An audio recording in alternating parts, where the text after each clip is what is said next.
Particularly milk, chocolate, ડુંગળી લસણ, દ્રાક્ષ, મીઠાઈ, તળેલું અને વધારે પડતું મીઠાવાળું આટલું ના આપવું જોઈએ. હડકવા એક એવો રોગ છે કે જે ડોગનું જો બાઇટ થશે અને ઓપન વુન્ડ હશે ને ત્યાં એનું સલાઈવા અડશે તો એ રોગ થવાનો છે.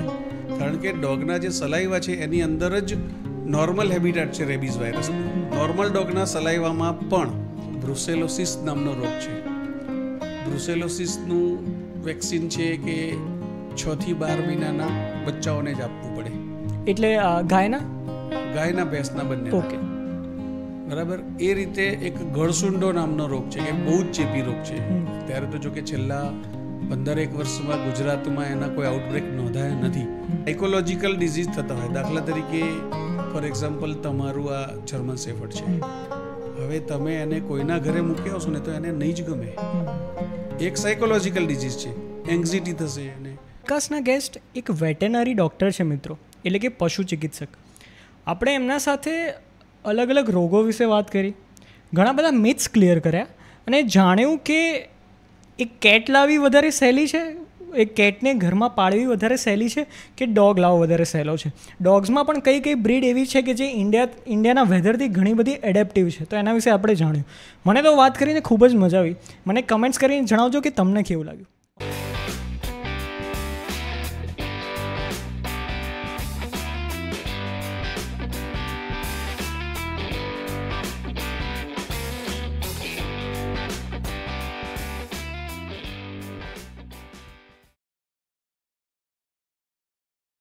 મંથનના જ્ઞાન મંદિરમાં આપનું સ્વાગત છે. Thank you. ઘણા બધા લોકોએ મને સવાલો મોકલ્યા છે, જે ડોગ ઓનર છે, જે મારા રિલેટિવ્સ છે, કે જે ડોગ વિશે જાણવાવાળાના ઉત્સુક છે એ લોકોએ. હવે એમાંથી 50% સવાલો તો મારા છે અને શરૂઆત હું મારા સવાલથી કરીશ. અને બહુ સિમ્પલ ક્વેશ્ચન છે, મારે જાણવું છે, મારી નાનપણની ક્યુરિયોસિટી છે, તો આજે હું દૂર કરવા માગીશ. વેટરનરી ડૉક્ટર એટલે કે એક પશુ ચિકિત્સક, બરાબર? હવે મારે એ જાણવું છે કે વેટરનરી ડૉક્ટર હોય એની પ્રેક્ટિસમાં કે એની રેન્જમાં કે એની ટ્રીટમેન્ટની સ્કિલ્સમાં કયા કયા જાનવરો આવતા હોય છે. એટલે મને એટલું ખબર છે કે બફેલોઝ આવે, કાઉઝ આવે, ગાયો આવે, ભેંસ આવે, કે કૂતરા આવે, બિલાડી આવે. પણ મારે જાણવું છે કે જેમ કે વાઇલ્ડ એનિમલ્સ બીજા હોય તો એના માટે કોઈ અલગ એક્ઝામ ક્લિયર કરવાની હોય છે કે પછી જેમ કે ઝૂમાં પણ વેટરનરી ડૉક્ટરની જરૂરત તો પડતી હશે, કે પછી આપણે ગીર નેશનલ પાર્કની વાત કરીએ ત્યાં બી લાયનને ટ્રીટ કરતા હોય છે તો ત્યાં બી જરૂર પડતી હશે. અને બીજો સવાલ કે લોકો એમના ઘરે પેટ તરીકે માછલીઓ પણ રાખતા હોય છે, એક્વેટિક ફિશિસ રાખતા હોય છે, તો એમને પણ ક્યારેક ક્યારેક પાણીના રિલેટેડ રોગો થતા હોય છે, ઇન્ફેક્શન થતા હોય છે. કે પછી લોકો એમના ઘરે પંખીઓ પણ રાખતા હોય છે, પોપટ પાડતા હોય છે અને બજરીગર કરીને એક બર્ડ આવે એ પાડતા હોય છે. તો એક વેટરનરી ડૉક્ટર કયા કયા એનિમલ્સને ટ્રીટ કરે એ મારે જાણવું છે. બેઝિકલી વેટરનરી ડૉક્ટર 2 પગવાળા માણસ સિવાય બધાને ટ્રીટ કરી શકે. બરાબર. પરંતુ એમાં એના એજ્યુકેશનના કરિક્યુલમમાં બધા જ પ્રાણીઓનું આવે નહીં. એટલે એનું ગ્રેજ્યુએશન પૂરું થયા પછી એનો કેટલો એક્સપિરિયન્સ છે, અને ઘણા એવા કોર્સિસ છે કે માનો કે બર્ડ્સ માટે કે એક્ઝોટિક બર્ડ્સ માટે special short duration courses post graduation પછીના જે કહેવાય પોસ્ટ ગ્રેજ્યુએટ. ગવર્મેન્ટ કરાવે છે? ગવર્મેન્ટની એ અમુક સોસાયટીઝ હોય અને ફોરેનમાં અમુક એના what I mean to say ફેલોશિપને હોય તો એમાંથી એ લોકો એ કોર્સિસ કરતા હોય છે. અને વેટરનરી ડૉક્ટરની પણ ડૉક્ટરનું ફિલ્ડ જ એવું છે કે માણસે જીવે ત્યાં સુધી શીખવાનું હોય, શીખવું જ પડે. રોજે રોજ નવા સંશોધનો કે નવી દવાઓ આવે તો એને સાથે કોરિલેટ કરવું પડે. રોગો પણ નવા આવે. રોગો તો આમ તો નવા નથી હોતા બેઝિકલી જોવા જઈએ તો. રોગો જૂના જ હોય છે, પણ એ જ્ઞાત થતા હોય છે. જ્ઞાત એટલે કે પહેલાં જ્યારે માનો કે માણસમાં જ પહેલાં કેવું હતું કે કોઈ રોગ નહોતો પકડાતો, એટેક કે કંઈ, ત્યારે એવું લોકો કહે કે ભાઈ દેશી ભાષામાં કહે તો અજટમાં આવી ગયા કે ઝપટમાં આવી ગયા. એના બદલે અત્યારે હવે લોકો જાણતા થયા કે આને હાર્ટ એટેક કહેવાય. કેવી રીતે થાય છે? બરાબર. એટલે એ જ્ઞાત થયા ખાલી રોગો તો હતા જ અનાદિકાળથી, નહોતા એવું નથી. સો અને હા, વાઇલ્ડ એનિમલ્સની આપણે વાત કરીએ તો એના માટે જેમ કે મને ખ્યાલ છે ત્યાં સુધી જે સેન્ચુરીઝમાં જે ડૉક્ટર હોય છે, વેટરનરી ડૉક્ટર, એની કોઈ એક્ઝામ કે એવું કંઈ હોય છે? ના, કંઈ નથી હોતી. ફક્ત basically he should be A BVSC and AH. Okay. અને મેં કહ્યું એમ કે એને આ ટાઈપના સ્પેશિયલાઇઝ શોર્ટ ડ્યુરેશન પ્રોગ્રામ્સ કે એની ટ્રેનિંગ લીધેલી હોય. એટલે એનું બેચલર્સ જે છે એ ગવર્મેન્ટ કોલેજથી હોવું જરૂરી છે? બેચલર્સ કોઈ પણ કોલેજથી, ગવર્મેન્ટ કોલેજ જ છે ગુજરાતમાં તો પર્ટિક્યુલરલી ગવર્મેન્ટ સિવાય કદાચ હમણાં એકાદ ખુલી છે, અધરવાઇઝ કોઈ કોલેજ હતી જ નહીં પ્રાઇવેટ. બરાબર. અને મારે એક બીજો એક સવાલ છે. મારે જાણવું હતું કે કેટલા ચાન્સીસ છે કે જે હ્યુમનના ડિઝીઝીસ છે, જેમ કે મોટી મોટી મહામારીઓ છે, જેમ કે માની લો કોરોના છે કે પ્લેગ હતો વર્ષો પહેલાં, બરાબર, તો કેટલા ચાન્સીસ છે કે હ્યુમનના જે મોટા મોટા ડિઝીઝ છે એ ક્યારેક ના ક્યારેક એનિમલ્સમાં પણ આવે? બધા જ રોગો નથી ટ્રાન્સમિટ થતા. ઓકે. પણ ઝૂનોટિક ડિઝીઝ કહેવાય છે એને, કે જે હ્યુમનમાંથી એનિમલમાં ને એનિમલમાંથી હ્યુમનમાં ટ્રાન્સમિટ થતા, એને ઝૂનોટિક ડિઝીઝ કહેવાય. અને ઝૂનોટિક ડિઝીઝ દાખલા તરીકે રેબીઝ, હડકવા. હડકવા એક એવો રોગ છે કે જે ડોગનું જો બાઇટ થશે અને ઓપન વુન્ડ હશે ને ત્યાં એનું સલાઈવા અડશે તો એ રોગ થવાનો છે. કારણ કે ડોગના જે સલાઈવા છે એની અંદર જ નોર્મલ હેબિટાટ છે રેબીઝ વાયરસનું, નોર્મલ ડોગના સલાઈવામાં પણ. એટલે આ રીતે એને ઝૂનોટિક ડિઝીઝ કહેવાય. એવા ઘણા ડિઝીઝ છે કે જે એકબીજાને ટ્રાન્સમિટ થતા હોય છે. બરાબર. અને હવે પણ 14 ઇન્જેક્શન લેવા પડતા હોય છે? ના, હવે તો હ્યુમનમાં ઇન્ટરનેશનલ નોર્મ્સ પ્રમાણે 4 ઇન્જેક્શન થઈ ગયા છે. અને ડોઝ પણ બહુ નાનો થઈ ગયો, 0.1 ml, 0, 3, 7 and 28 days. અને લોંગ ટર્મમાં આપણે જો જોવા જઈએ કે આપણને કૂતરું કરડી ગયું અને ફોર એક્ઝામ્પલ આપણે એને જેમ કે નાનું કૂકલિયું જ કરડી ગયું, આપણને મોટું કૂતરું નથી કરડ્યું, તો આપણે એને જતું કરીએ કે કંઈ વાંધો નહીં, ઇગ્નોર કરીએ. હા, નહીં કરવું જોઈએ. અને લોંગ ટર્મમાં એને શું સિમ્ટમ્સ હોય છે? માની લો તમને રેબીઝ થઈ ગયું, તમને ખબર નથી, તો ખબર કઈ રીતે પડે? રેબીઝના સિમ્ટમ્સ તો કેવું છે, એક તો માણસ વધારે પડતો, કાં તો રેબીઝના 2 ફોર્મ છે, એક ફ્યુરિયસ ફોર્મ અને એક ડમ ફોર્મ. ડોગમાં પણ એ જ રીતે છે. ડોગમાં પણ ફ્યુરિયસ ફોર્મ હોય તો ડોગ છે ને એને કંઈ ભાન નહીં રહે. બેઝિકલી આ જે રેબીઝ વાયરસ છે એ એના બ્રેઇન પર ઇફેક્ટ કરે છે, એટલે એનું મગજ કામ કરતું ડોગનું બંધ થઈ જાય છે. એટલે ગમે ત્યાં એ ફર્યા કરે, એનો એરિયા છોડીને બી બીજા એરિયામાં પણ જતું રહે. નંબર 1. જે વસ્તુ આવે એને બાઇટ કરવાનો પ્રયત્ન કરે, કારણ કે એનું મગજ કામ નથી કરતું, રાઈટ? એટલે એ ડિઝીઝ જે છે એ આ રીતે એને ટ્રાન્સમિટ થતો હોય છે. નાના બચ્ચાનો પણ ઇગ્નોર ના કરવો જોઈએ. બિફોર 3 મંથ એજ સુધી આપણે કદાચ ઇગ્નોર કરીએ, પણ 3 મહિના પછીના કોઈ પણ બચ્ચાનો બી બાઇટ ઇગ્નોર કરવો ના જોઈએ આઈડિયલી. અને કોઈ સ્પેસિફિક બિહેવિયર પેટર્ન હોય છે જે સ્ટ્રીટ ડોગ્સને રેબીઝ થયું હોય તો તમે દૂરથી જોઈને ખ્યાલ પડી જાય કે આનાથી દૂર રહેવું, કે એવું કંઈ સ્પેસિફિક પેટર્ન હોય છે? આ જ છે કે એ કંઈ સમજ્યા વિના ગમે ત્યાં વસ્તુને બટકા ભરે, કોઈ પણ વસ્તુને, એનીથિંગ. અને લાકડું મળે તો લાકડાને બી બટકું ભરે, કોઈ પણ વસ્તુ મળે એને બટકા ભરે, એ એક એનો. અને સલાઈવા, એના મોંમાંથી લાળ જબરજસ્ત ડ્રૂલ આઉટ થતી હોય. ઓકે, બરાબર છે. હવે નેક્સ્ટ આપણો સવાલ એ છે કે જેમ કે માણસને કંઈક થયું, માની લો કે હાર્ટ એટેક આવ્યો, તો માણસ કહી શકે કે મને ચેસ્ટમાં પેઇન થઈ રહ્યું છે અને આપણે ઇમરજન્સી જેવું છે સિચ્યુએશન અને આપણે જવું જોઈએ. એનિમલ્સમાં તમે કઈ રીતે આઈડેન્ટિફાઈ કરો કે એક તો પેટ ડોગ્સનું તો છે જ, બરાબર, પેટ એનિમલ્સ કે જેટલા પણ છે કે ઢોર ઢાંકર પર છે એમાં પણ આપણે કેવી રીતે જાણી શકીએ? બીજું કે જ્યારે તમે એ એનિમલને ટ્રીટ પણ કરી નાખ્યો તો પણ એને જો કોઈ બોડીમાં કોઈ પેઇન થતું હોય કે ક્યાંય બળતરા બળતી હોય કે કંઈ પણ હોય તો એ આપણને કહી જ ના શકે. પહેલો તો સવાલ એ, તો how a doctor know that? કે પછી તમારું કોઈ એક સિસ્ટમ છે કે એ લોકો કહી ના શકે, એટલે વેટરનરી પ્રેક્ટિસ એ રીતે ડેવલપ થઈ છે કે એ લોકો કહી નથી શકતા પણ તમારે સમજી લેવાનું એના સિવાયના આ સિમ્ટમ્સ જોઈને, એવું કંઈ છે? હ્યુમન પ્રેક્ટિસ અને વેટરનરી પ્રેક્ટિસમાં આ જ મેજર ડિફરન્સ છે કે હ્યુમન ડૉક્ટરને એના પેશન્ટ્સ કમ્પ્લેન કરે છે કે મને આ થાય છે, મને આ થાય છે. વેટરનરી પ્રેક્ટિસમાં એવી કોઈ કમ્પ્લેન્સ નથી હોતી, પણ તમે ઓબ્ઝર્વ કરો તો તમારા એના ખ્યાલ આવે. માની લો કે કોઈ એક ડોગ છે કે એને પગે કંઈક પેઇન છે, પગમાં કંઈ પેઇન છે, તો એ પગ ઊંચો રાખીને ચાલશે અથવા પગ મૂકીને ચાલશે તો પણ એનું વજન એના પર બેર નહીં કરે, એટલે ફટાક કરતા એ ઊંચો કરીને સ્ટેપ લઈ લેશે. એટલે આ રીતે ઓબ્ઝર્વેશન મેઇન વસ્તુ છે.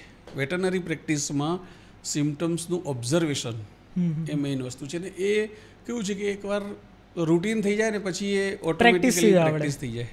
એક આપણે મેં આથી 2 વર્ષ પહેલાં છે ને એક રીલ જોઈ હતી ઇન્સ્ટાગ્રામ પર, અને એમાં એવું બતાવતા હતા, અને એ રીલ પછી બહુ અજુગતી હતી, એટલે એ ટીવીમાં પણ બતાવવામાં આવી હતી, ન્યૂઝ ચેનલ ને બધામાં, કે ગીરના જંગલોમાં છે ને જેટલા પણ એશિયાટિક લાયન છે એમાંથી જોવામાં આવ્યું છે કે 1-2 એશિયાટિક લાયન મોન્સૂનના સિઝનમાં ઘાસ ખાઈ રહ્યા છે, લાયન થઈને એરા ઘાસ ખાઈ રહ્યા છે. તો શું એ ફેક ન્યૂઝ છે, એવું શક્ય છે કે પછી એ લોકોનું કોઈક વાર બિહેવિયર પેટર્ન ચેન્જ થઈ જાય, કે પછી કોઈ એમાં એ લોકો એવું એક્સપ્લેનેશન આપતા હોય કે એમને ડાયજેશન ઇશ્યુઝના કારણે એ લોકો કોઈક વાર ખાતા હોય? They are right. ઓકે.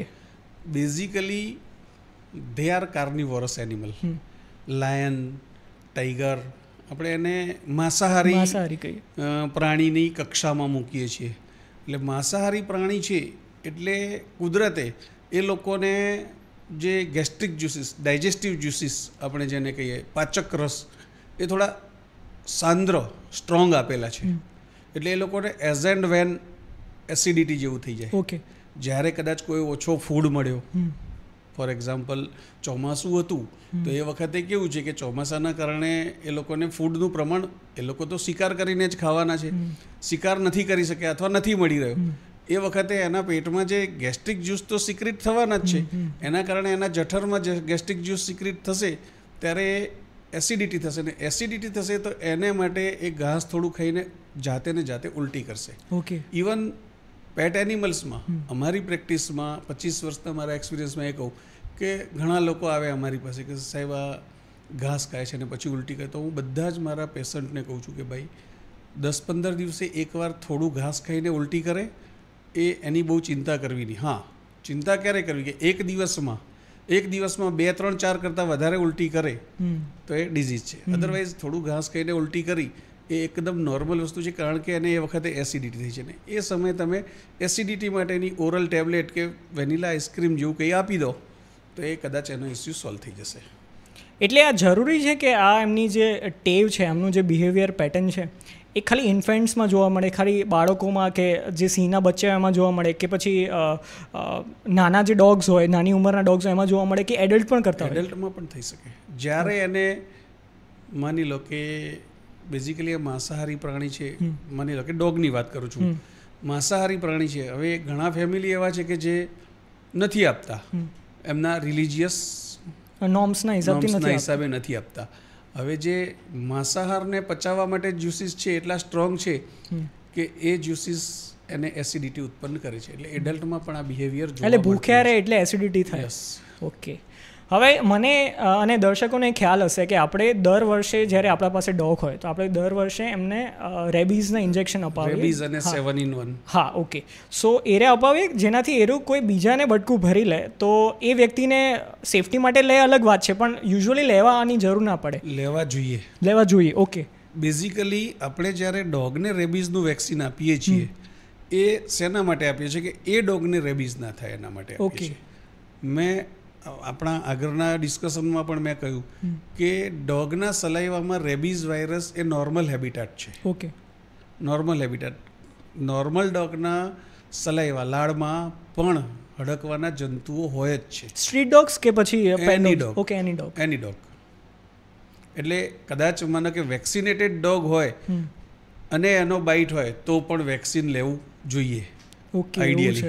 તો મને તો અત્યાર સુધી એવું લાગતું હતું કે ડોગને અપાયેલી છે તો પછી જો કરડી જાય તો લેવાની જરૂર નથી. બેઝિકલી આપણે ડોગને રેબીઝ ના થાય એના માટે આપીએ છીએ. પણ ડોગના સલાઈવામાં એની લાળમાં હડકવાના જંતુઓ નોર્મલી હોય છે જ, એટલે એ આપણે લેવું જ જોઈએ.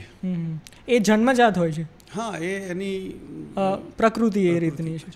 ઓકે. તો આવી, હા, મારો સવાલ એ હતો કે આપણે આવી વેક્સિન્સ ડોગને તો અપાવતા હોઈએ છીએ, તો આવી કોઈ વેક્સિન્સ કોઈ બીજું ઢોર ઢાંકણ જન્મે, જેમ કે ગાય છે કે ભેંસ જન્મે, તો ભેંસોને કે પછી ગાય કે બકરીને પણ આવી કંઈ દર વર્ષે કોઈ વેક્સિન આપવામાં આવે છે? એટલે રેબીસની નહીં પણ બીજી કોઈ વેક્સિન આપવાની હોય છે? ચોક્કસ. એમાં ઘણી બધી વેક્સિન, એમાં પણ ઘણી બધી વેક્સિન છે. દાખલા તરીકે એક બ્રુસેલોસિસ નામનો રોગ છે. બ્રુસેલોસિસનું વેક્સિન છે કે 6 થી 12 મહિનાના બચ્ચાઓને જ આપવું પડે. એટલે ગાયના ભેંસના બંને. ઓકે, બરાબર. એ રીતે એક ગળસુંડો નામનો રોગ છે કે બહુ જ ચેપી રોગ છે. ત્યારે તો જો કે છેલ્લા 15 વર્ષમાં ગુજરાતમાં એના કોઈ આઉટબ્રેક નોંધાયા નથી. પહેલાં ઘણા નોંધાતા અને એક સાથે ઘણા બધા મોટા પ્રમાણમાં જાનવરોના મરણ થતા હતા. પરંતુ એ સરકાર તરફથી એ વેક્સિન ગળસુંડો, ખરવા મોવાસા, એનું વેક્સિન સરકાર તરફથી free of cost at the door step of the owner આપવામાં આવે છે દર વર્ષે. એના કારણે એ રોગો નાબૂદ થયા છે એવું તો ના કહેવાય, પણ કંટ્રોલમાં છે કે જે અત્યારે ક્યાં બહુ ઓછા જોવા મળે છે. આપણને દર્શકોને મદદરૂપ થાય એના માટે ગાય કે ભેંસના મેઇનલી આપણે એમની વાત કરીએ તો એવા કોઈ રોગો છે કે જેની વેક્સિન્સ નથી અપાતી પણ એ રોગોના કારણે ઢોરના મળવાના ચાન્સીસ છે? મે બી એવું બને કે ઓછા મળતા, ઓછી મૃત્યુ થતી હોય, પણ તો બી ચાન્સીસ છે એ રોગ લાગવાના, અને એના સિમ્ટમ્સ શું છે? એક તો દરેક રોગમાં પ્રાણી મરી જાય એવું તો નથી જ હોતું. અમુક રોગ એવા છે કે જેમાં પ્રાણી મરતું નથી પરંતુ એના ઇકોનોમિક લોસીસ હાઈ છે, એકદમ વધારે છે. જેમ કે ખરવા મોવાસાનો રોગ. ખરવા મોવાસાના રોગમાં મરણ પ્રમાણ બહુ ઓછું છે. ઓકે. પરંતુ એ ખરવા મોવાસાના રોગ એકવાર જાનવરને આવે પછી એનું દૂધ ઉત્પાદન લગભગ 90% સુધી ઘટી જતું હોય છે. હવે 90% દૂધ ઉત્પાદન ઘટી જાય એટલે એની ઇકોનોમિક લોસ બહુ જ મોટો થાય. એ જ રીતે અને એ જ એનું સિમ્ટમ પણ છે. એના સિમ્ટમ મોંમાંથી લાળ પડે, ચાંદીઓ પડે મોંમાં, અને પગની ખરીમાં ચાંદીઓ પડે. ઓકે. આ એનો સિમ્ટમ છે. એ ઇવન જે પશુપાલકો છે ગ્રામ્ય વિસ્તારના એ લોકો એ સારી રીતે જાણે છે. એની જુદી જુદી લેંગ્વેજ એરિયા પ્રમાણે એના નામ, કોઈ એને ગંધાતો કે, કોઈ એને ખરીનો રોગ કે, કોઈ એને મોઢાનો રોગ કે, પણ એ બધા જાણે જ છે અને એના ચિહ્નોથી એમને ખબર પણ પડતી જ હોય છે. એની વેક્સિન પણ અત્યારે સરકાર આપે જ છે એટલે એ જોવા મળતો નથી, પણ એના ઇકોનોમિક લોસીસ બહુ જ મોટા છે. ઇવન એના માટે તો ભારત સરકારના પ્રેરણાથી ગુજરાત સરકારે એનું એક FMD કેમ્પેઇન પણ ચલાવેલું છે કે દર વર્ષે સેન્ટ્રલ ગવર્મેન્ટમાંથી પણ ડિપાર્ટમેન્ટને રસી મળે છે અને ફ્રી ઓફ કોસ્ટ દરેક જગ્યાએ. અને અત્યારે તો કદાચ લેટેસ્ટમાં તો વેક્સિનેશનનો શિડ્યુલ બધો ઓનલાઈન થઈ ગયો છે, કદાચ હ્યુમન કરતાં એ વધારે સારું છે. નાઇસ. ઇવન જેવી રીતે હ્યુમનના આધાર કાર્ડ છે એ રીતે આ લોકોનો પણ યુનિક આઈડેન્ટિફિકેશન નંબર ગાય ભેંસનો આપેલો છે, એને કડી મારેલી હોય અને સેન્ટ્રલ લેવલે એનું ઓનલાઈન રજિસ્ટ્રેશન થયેલું હોય. એટલે જ મેં જોયું છે કે કોક ગાય ભેંસોના કાનમાં પેલું યલો ટેગ હોય છે, એ એનું જ હોય છે? કોક નહીં, અત્યારે બધાનામાં હોય છે, લગભગ 90%માં હશે. ઓકે. ભૂતકાળમાં એ યલો ટેગ હોતી, એ પહેલાં શું હતું કે જે ટેગ વાળું હોય એ વીમાવાળું છે એવી એક ઇમ્પ્રેશન હતી, પણ અત્યારે બધાનું જ રજિસ્ટ્રેશન માટે એ ટેગ મારેલી છે. અને ચાન્સીસ કેટલા છે કે વેક્સિન લીધા પછી રોગ થાય ગાયો ભેંસોમાં? એમાં ચાન્સીસ બહુ ઓછા હોય છે અને કદાચ જો રોગ થાય તો એની ઇન્ટેન્સિટી ઘણી ઓછી હોય અને રિકવરી એકદમ ફાસ્ટ હોય. અને ટ્રીટમેન્ટ એની હવે સારા લેવલ પર પહોંચી ગઈ છે, અવેલેબલ છે? ટ્રીટમેન્ટ તો અવેલેબલ છે, નો ડાઉટ. હવે કેવું છે કે માણસની પણ કોસ્ટલી થઈ ગઈ છે એમ જાનવરોમાં, અને પર્ટિક્યુલરલી જાનવરોમાં કેવું થાય કે એનું બોડી વેઇટ વધારે છે, વજન વધારે છે, એટલે એ પ્રમાણે દવાનું પ્રમાણ બી વધારે આપવું પડશે, એટલે એનું કોસ્ટિંગ થોડું વધારે થતું હોય છે. અદરવાઇઝ ટ્રીટમેન્ટ અવેલેબલ છે. એ જ રીતે આવનો સોજો, મેસ્ટાઇટિસ જેને કહેવાય, કે જે દૂધ બનાવતી ગ્રંથિઓ, આંચળ જે છે એમાં જ ઇન્ફેક્શન થઈ જતું હોય છે અને એનું કોઈ એક બેક્ટેરિયા કે વાયરસ એકના કારણે નથી, જંતુના કારણે ઘણા બધા વાઇડ રેન્જ સાયકલ જેવું હશે. ના, વાઇડ રેન્જ ઓફ ઓર્ગેનિઝમ્સ છે. ઓકે. એટલે એ ઓર્ગેનિઝમ્સ એટલા બધા છે કે એનું વેક્સિન બનાવવું પણ શક્ય નથી અને અત્યારે હાલ તો નથી. એટલે એનો પણ બહુ મોટો ઇકોનોમિક લોસ થાય છે, કારણ કે જે દૂધ બનાવતી ગ્રંથિ ઉપર જ અસર કરે. એટલે માની લો કે કોઈ જાનવર એક ટંકનું 15 લીટર દૂધ આપે છે, હવે એના 4 આંચળમાંથી 1 લીટર, એક આંચળ ખરાબ થઈ ગયો એટલે 1/4 પાર્ટ એનો ખરાબ થઈ ગયો, એટલે 1/4 પ્રોડક્શન ઇમિડિયેટલી ઓછું થઈ જશે અને એટલા જ ચાન્સીસ છે કે એનું ઇન્ફેક્શન બીજામાં પણ લાગે, ત્રીજામાં પણ લાગે. એટલે સલાઈવા થ્રુ લાગતું હોય છે કે નહીં? એ કોન્ટેક્ટથી થતું હોય છે. ઓકે. એટલે આમાં કેવું છે, જનરલી પશુપાલકોને સારું લાગે ના લાગે, પણ મારે કહેવું જોઈએ કે પશુપાલકોની નિષ્કાળજી એમાં બહુ જ જવાબદાર છે. સ્વચ્છતા, હાઇજીન મેન્ટેન કરવી જરૂરી છે. સ્વચ્છતા બહુ જ જરૂરી છે.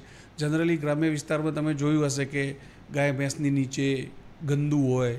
હવે આંચળ એક છેક નીચે છે, જ્યારે બેસે છે ત્યારે આંચળ એ માટીમાં જ જાય છે કે ગંદુ હોય તો એમાં જ જાય છે, તો એમાંથી જ એ રોગ પણ આવતો હોય છે. ઇવન ઘણીવાર સિસ્ટમેટિકલી, માનો કે વાયરસથી કે બેક્ટેરિયા કે જે બીજી રીતે એન્ટર થયા છે બોડીમાં એ પણ ત્યાં બ્લડ થ્રુ ત્યાં જઈને ડિઝીઝ કરતા હોય છે. ઓકે, બીજા કોઈ રોગ વિશે તમે કહેવા માગશો? આવા કોઈ જે કોમન ડિઝીઝ છે જેના વિશે લોકોને જાણવું બહુ જરૂરી છે, અને એવા લોકો પણ કે જેના જો ઢોર નથી પણ જે ક્યુરિયસ છે ખાલી જાણવા માટે? નહીં, જનરલી આ ત્રણ, એક બીજો બળિયા રોગ હતો, પશુ બળિયાનો રોગ. ઓકે. જો કે હવે ઓફિસ ઇન્ટરનેશનલ એપિઝોટિક એટલે ઇન્ટરનેશનલ લેવલની સંસ્થા છે, એના દ્વારા ઇન્ડિયામાંથી એ નાબૂદ થયેલો ડિક્લેર કરેલો છે. પણ એના માટે ભૂતકાળમાં સરકારે ઘણા પ્રયત્નો કરેલા છે. રિન્ડર પેસ્ટ નામની આખી સેન્ટ્રલ ગવર્મેન્ટની સ્કીમ હતી કે એનાથી માસ વેક્સિનેશન કરવામાં આવતું હતું, અને એ રોગ તો થોડો વધારે ખરાબ હતો કે લગભગ મરી જતા એમાં જાનવરો. લોહીવાળા, બદબુ મારતા ઝાડા થાય, અચ્છા, ઓકે, સિમ્પટમ્સ, મોંમાં ચાંદા પડે, ટેમ્પરેચર વધી જાય અને જાનવરનું મૃત્યુ થાય. એટલે સરકારે એને ગંભીરતાથી લઈને ઘણી સારી રીતે કંટ્રોલ કર્યો છે અને બળિયા મુક્ત ભારત ડિક્લેર તો કર્યું છે. ઘણા બધા ડિઝીઝ હોય. દાખલા તરીકે એક તણસ એટલે પટેલર ડેસ્મોટોમી કે જેમાં ગાય કે ભેંસનો પાછળનો પગ છે આમ ઝટકો મારે. અચ્છા. હવે એ ચેપી નથી, એ કોન્જેનાઇટલ વારસાગત રીતે જેનેટિકલ છે, અથવા તો ઘણીવાર એની એનાટોમિકલ ડેવિએશનના કારણે એને એ થતો હોય, અને એની સર્જરી ઇઝી થતી હોય છે, બધા કરતા હોય છે, અને કરવી જોઈએ. પશુપાલકો પશુઓમાં સર્જરીથી થોડા ગભરાતા હોય છે, પણ એવું ગભરાવવું ના જોઈએ, થોડો પ્રયત્ન કરવો જોઈએ. સાચી વાત. એટલે એવા કોઈ રોગ છે જેમ કે એક જમાનામાં પોલિયો હતું, કે એક જમાનામાં પ્લેગ હતું, કે જેને કે કોરોના વાયરસ, કે જે હજુ પણ છે, કોઈક જગ્યાએ આપણને કેસીસ સાંભળવા મળે છે. તો ગવર્મેન્ટ બહુ અવેર છે કે, અને લોકો પણ અવેર છે કે ભાઈ કોઈને હજુ પણ કોરોનાનો ટેસ્ટ કરાવે અને પોઝિટિવ આવે તો એ પોતે ક્વોરન્ટાઇન થઈ જતા હોય છે. એટલે એ લોકો એટલા કોન્શિયસ છે કે ભાઈ આને વધારે ફેલાવા ના દેવો જોઈએ, બાકી મહામારી બની જાય. તો એવા હજુ કોઈ રોગો છે જેનાથી કેટલ રિયર એટલે કે પશુપાલકો તો કોન્શિયસ છે, પણ લોકોને જેમ કે સાધારણ માણસ, મારા જોડે પશુ નથી તો મને ખબર નથી, પણ એવા કોઈ છે જેના ચાન્સીસ છે કે ફ્યુચરમાં જો એને કંટ્રોલ ના કરવામાં આવે, કે ભાઈ અત્યારે પણ બેદરકારી રાખવામાં આવે તો એના બહુ મોટું એક ભયજનક સ્થિતિ ઉત્પન્ન થાય? ઝૂનોટિક ડિસીઝ મતલબ માણસમાં ફેલાય તેવા? ના, માણસમાં ફેલાય નહીં, પણ પશુઓમાં પણ મોટા પાયે. જેમ કે એક બર્ડ ફ્લૂ કરીને મેં વચ્ચે સાંભળ્યું હતું કે પહેલાં ઓછું હતું પણ અચાનક પછી વધી ગયું. બર્ડ ફ્લૂ એ વાયરલ ડિસીઝ છે અને માઇગ્રેટરી બર્ડ્સના કારણે ઓકે એ આવતો હોય છે. તો ઇન્ડિયન ડાયસ્પોરાની એ નથી એવું છે? ઓકે છે, પણ એ જ્યારે માઇગ્રેટરી બર્ડ્સ આવે ત્યારે એ લઈને આવતા હોય અને પછી એકબીજાનો ફેલાવો, અને કોન્ટેજિયસ વાયરલ ડિઝીઝ છે. સેમ વે સ્વાઇન ફ્લૂ જેવો છે એવો બ્લડ ફ્લૂ છે, રાઈટ? એવી જ રીતે હમણાં એક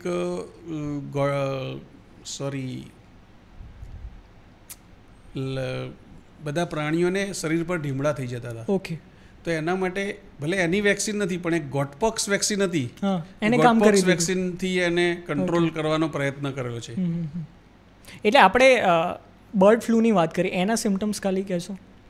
બર્ડ ફ્લૂમાં તો કેવું છે, એક ટેમ્પરેચર આવે, ઓકે, અને સડન ડેથ થઈ જાય. ઓકે, અને એ વાયરલ છે તો ફટાફટ ચેપી રોગ હશે. અને બર્ડ્સમાં તો કેવું થાય કે એ લોકો તો એક સાથે એક કેજમાં હજારોની સંખ્યામાં બર્ડ્સ રાખતા હોય, એટલે ફેલાવાના સંક્રમણના ચાન્સીસ મેક્સિમમ છે. ઇવન બર્ડ્સના બધા જ ડિઝીઝમાં, રાનીખેત છે, મરેક છે, બર્ડ ફ્લૂ છે, તમે જુઓ તો જે પોલ્ટ્રી ફાર્મ્સ છે તો એમાં એવું થાય કે આજે તમને એકદમ સરસ લાગતું હોય અને એકદમ ફેલાય તો લાખોની સંખ્યામાં પક્ષીઓ. એટલે ટાઈમ સ્પેન કેટલો હોય છે કે કોઈ એક બર્ડને બર્ડ ફ્લૂ થયું અને ત્યારથી એની મૃત્યુ થાય ત્યાં સુધીનો સમયગાળો કેટલો હોય છે? એમાં એવું જરૂરી નથી કે આટલા જ ટાઈમમાં થઈ જાય, પણ બહુ ટૂંકો ગાળો હોય છે. અને બર્ડ ફ્લૂનું તો ઇમ્પોર્ટન્સ એટલે વધારે હતું કે હ્યુમનમાં પણ એ વાયરસ મ્યુટેશન થતું હતું વાયરસનું. એ મ્યુટેટ થઈને હ્યુમનને પણ ઇફેક્ટ કરી શકે, એટલા માટે સરકારે આટલી બધી કાળજી લીધેલી. અચ્છા, એવું છે. તો હવે કંટ્રોલમાં છે? અત્યારે તો કંટ્રોલમાં છે. અને એની વેક્સિન્સ કે એવું કંઈ છે બહાર? બર્ડ ફ્લૂની વેક્સિન નથી. ઓકે. સો એની દવાઓ છે? જે ફ્લૂના ઇન્જેક્શન કે ફ્લૂનું જે હોય એ જ એમાં બેઝિકલી છે તો વાયરસ ફ્લૂનો જ, પણ એ વાયરસ એવો છે કે એ આપણે શું કહે, જેમ કાચિંડો રંગ બદલે ને એમ એ વાયરસનું ટેક્સચર બદલાતું હોય છે, ડીએનએ બદલાતા હોય છે. એટલે એક રીતે કહીએ ને સાદી ભાષામાં કે વાયરસ અપડેટ થઈ રહ્યો છે. હા, એક રીતે ડેફિનેટલી. હવે તમે તમારા એક્સપિરિયન્સમાં 25 વર્ષ સુધી તમે કેટ્સ અને ડોગ્સને ટ્રીટ કરે. સો મેં આવા ઘણા કેસીસ જોયા છે, આજકાલ તો થતું હોય છે કે ન્યૂલી મેરિડ કપલ હોય ને એમાં જે પુરુષો હોય એમની એવી ઈચ્છા હોતી હોય છે કે ઘરમાં આપણે બેબી તો લાવીશું પણ એના પહેલાં એક ડોગ રાખીએ. ડોગ લાવી, મને ડોગ બહુ ગમે છે તો ડોગ રાખીએ. અને જે એમના પત્ની હોય એમની એવી ઈચ્છા હોય કે ના મને ડોગ નથી ગમતા કારણ કે ગંદુ વધારે કરે ઘરમાં, તો મને કેટ લાવી છે કારણ કે શાંત હોય ને એ રીતે.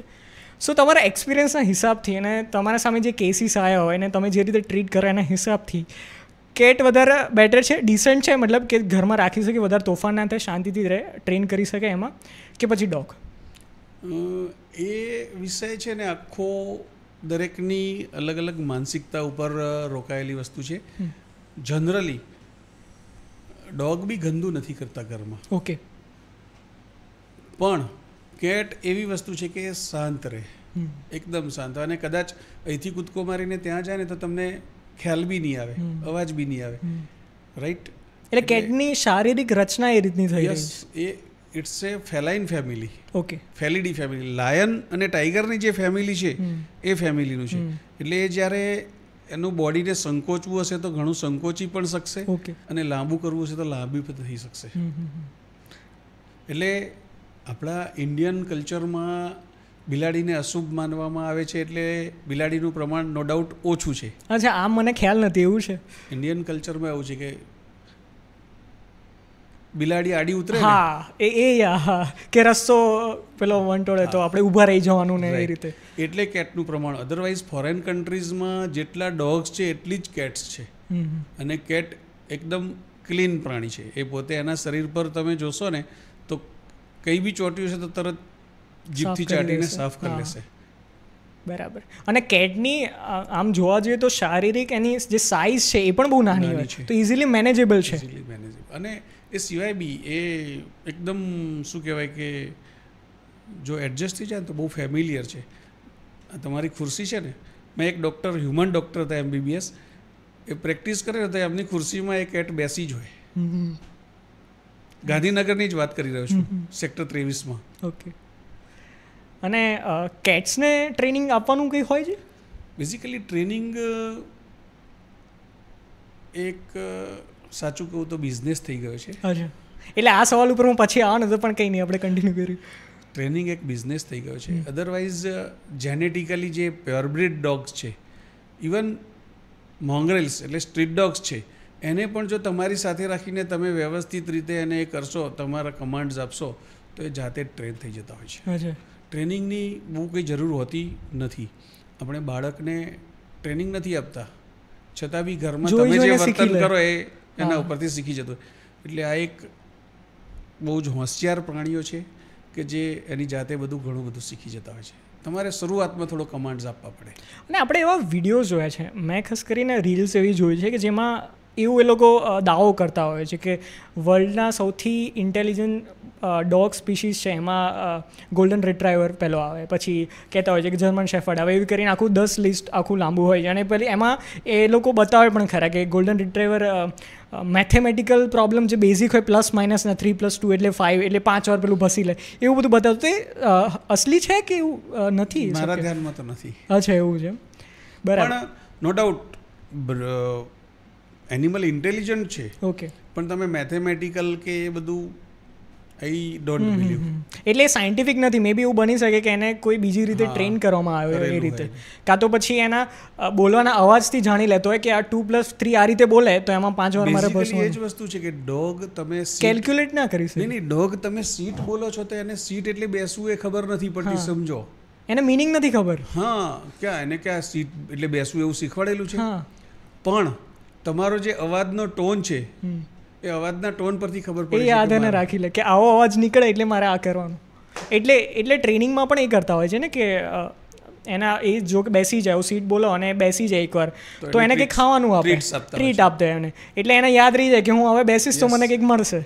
એક રીતે લાલચની રીત છે. હા, પણ છતાં બી એક ટ્રેનિંગનો એક પાર્ટ છે.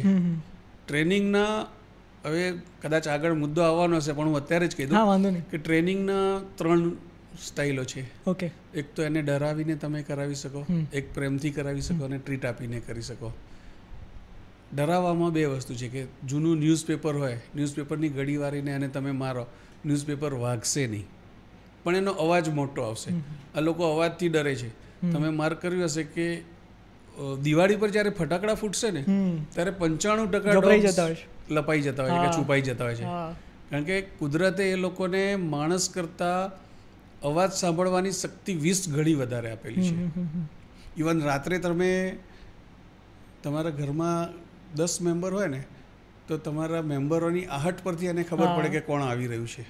ગાડીના અવાજ પરથી એને ખબર પડી જતી હોય, સાયલેન્સરના ફાયરિંગ પરથી પણ તમારી ગાડી નાકે ટર્ન લેતા એને ખબર પડી જાય. અને એટલી જ સ્ટ્રોંગ છે એમની નાકની શક્તિ પણ. Yes, definitely. એટલે માણસોની સેન્ટ પર શું આ લોકો યાદ રાખી લેતા હોય છે? ચોક્કસ. ઇવન ઘણી વખત એવું થાય કે ઘણા બહુ સારા પેટ ઓનર્સ હોય કે જે લોકોને બીજી કોઈ જરૂર જ ના પડે એટલે વર્ષમાં એકવાર વેક્સિનેશન કરવા અમારે જવાનું થાય અથવા એ લોકોને અમારે ત્યાં લાવવાનું થાય.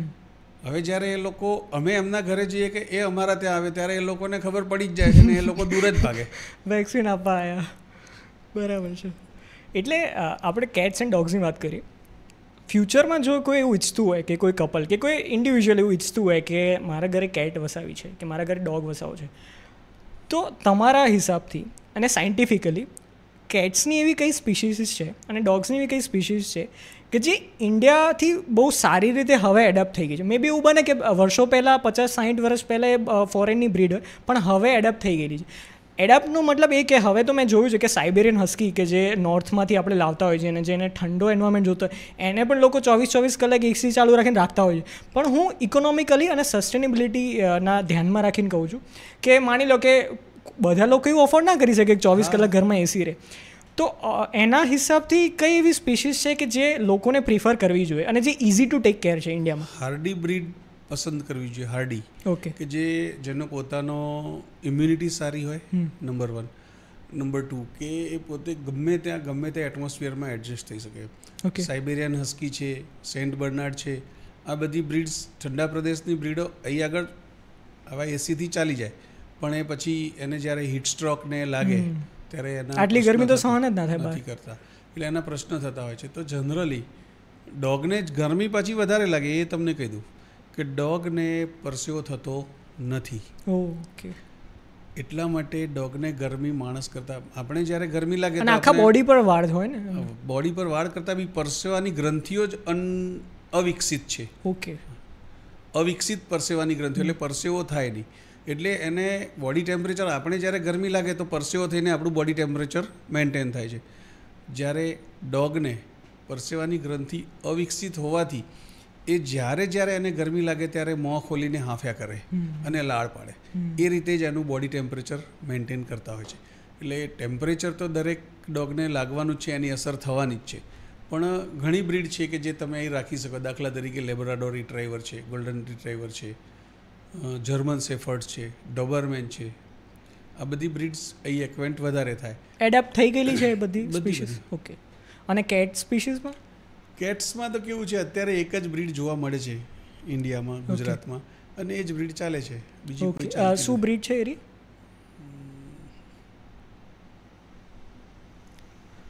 કે મેં મારી એક ફ્રેન્ડ છે એની ઈચ્છા હતી કે કેટ એક લાવી, તો મેં એને પૂછેલું ત્યારે કે કેટની કોઈ બ્રીડ તમને ખ્યાલ હોય તો તને કંઈક ઇન્ડિકસ ઓર સમથિંગ ઇન્ડિયાની કોઈ કીધી હતી કે ગ્રે આવે છે કે જે હોય તો આપણે એરી એ જ કેટની બ્રીડ છે કે જે આપણે ઘરે લાવીએ, એક તો બહારથી બાય કરીને કે એ રીતે ઘરે લાવીએ અને એ જે આપણે બહાર ફરતી સ્ટ્રીટ કેટ જોઈ છે એ અલગ છે બંને બ્રીડ? Okay okay okay. તો બહારની આપણે જે ઘરમાં ક્યારેક આવી જતી હોય છે એ વધારે એડપ્ટિવ થઈને ઇન્ડિયાના વધારે સારી, કારણ કે એ તો બહાર રહે છે. બહુ જ સારી છે, વધારે સારી છે.